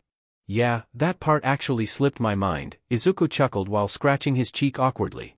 Even if he had made sure that Bakugo would detonate his explosion a safe distance away from the bomb, it was still impossible to tell how strong that explosion was going to be. If Bakugo had put more power into it, then the chance of the bomb, or even Ida and Ochako, being caught in the blast would be so much higher. Not only that, but the entire strategy also depended heavily on a prediction of how Bakugo-san would react. If he had remained calm or chosen to cooperate with Ida-san properly instead of pursuing Midoriya-san alone, Team A's entire plan would have fallen apart immediately. They won because this was a training exercise, and because Bakugo-san couldn't keep a cool head. Yaoyorozu finished, leaving the entire class and even All Might himself in stunned silence. She explained more than I expected. All Might thought with a nervous sweat trailing down the side of his face before coughing into his hand to speak again while giving Yaoyorozu an approving thumbs up. Why, you are correct. You see, class, emotions themselves are not a bad thing during battle. In fact, your passion, your anger, determination and desire to save others, they can all become sources of strength, but you must never allow those emotions to cloud your judgment or control your actions completely. The moment you stop thinking clearly in a real fight is the moment your opponent gains the advantage. Yes, sensei. The whole class responded in unison. Even Bakugo, who had shown disinterest throughout most of Yaoyorozu's explanation even if he couldn't help but agree with her, finally lifted his gaze and listened to All Might in silence, his expression tightening slightly as he actually focused for once. Ahem, now let us move on to start round 2. The pro-hero then announced as the 2 hero and villain boxes from earlier were placed down before him. Really think about the feedback and keep on training, okay? Yes. No, All Might chuckled humorously while waving a finger in front of him before suddenly throwing a mighty fist into the air. What is the correct way to show your determination then, class? Together. Plus Ultra. And thus, the remaining matches were carried out, taking in another building not too far away from the original one, which had been damaged so heavily that it was no longer usable for the rest of the exercise. Holding his notebook in one hand, Izuku found himself watching the rest of Class 1A, noting down the info of his classmates as the battles unfolded one after another across the monitors. Some students overwhelmed their opponents through the sheer power of their quirks, others relied more on teamwork and adaptability, while a few, like Yaoyorozu, showed surprising creativity with quirks that initially did not seem suited for combat situations at all. The more he watched, the more Izuku came to understand just how talented everyone around him truly was, and the realization only made him admire his classmates even more as he rapidly wrote down note after note regarding how each of them fought and supported one another during battle. More than anything else, the exercise made Izuku realize just how much room he still had left to grow alongside everyone else in Class 1A. I'm home. Izuku called as he walked into his home that afternoon. Era, welcome home, Izuku. His mother greeted him with a warm smile as she emerged from the kitchen. How was school today? It was really fun, Izuku replied after a brief pause, his tone light as he scratched his cheek awkwardly. A lot happened. He chuckled under his breath as he remembered what happened after school had ended, particularly his conversation with Bakugo after leaving class. Izuku had tried to apologize for the things he said during the exercise, even if part of him still believed the words themselves had been necessary to push Bakugo into acting the way he did during the match. Bakugo, however, had barely listened to a single word, cutting him off almost immediately and brushing everything aside as if it was irrelevant. Izuku had also tried to explain how he obtained his quirk in the first place, but that part had been dismissed just as quickly, leaving the conversation unfinished and the atmosphere between the two of them quite tense. Thankfully, All Might had shown up shortly afterward, stepping in to calm them both down before promising Izuku quietly that he would take care of Bakugo himself, allowing Izuku to leave without forcing the issue further. Izuku had chosen to trust in him, believing that if anyone could guide Bakugo in the right direction, it would be a hero like All Might, who his childhood friend also greatly idolized. After a shower and a heartfelt dinner with his mother, Izuku returned to his room, closing the door behind him before sitting down on his bed. Only then did he take out the 2 small reward boxes he had received earlier. Turning the first one over in his hands, he opened it expectantly, only for a simple pencil to roll out into his palm. Ah, Izuku chuckled awkwardly as he looked down at the pencil in his hand before placing it aside to move on to the second box. This time, a familiar metallic object dropped into his hand, and the moment he saw it properly, his eyes widened slightly as a wide grin slowly spread across his face. Finally! Maybe not tomorrow, or the day after, since he had school during the day and homework to do at night, but this weekend, Izuku planned to return to fully committing his effort into leveling up to get even stronger. In order to become a great hero, he needed to keep pushing forward. Dungeon Key. Item Class, C. Type, Key. Description, a key that allows you to enter an instant dungeon. The location has been marked on your map. Name, Midoriya Izuku. Class, Novice Hero. Subclass, Fighter. Okay, sadly the chapter is over. And if you enjoyed the video, just leave a like and subscribe with post notification, so when the next chapter is ready, you will be notified. Okay, see you in the next video. Bye.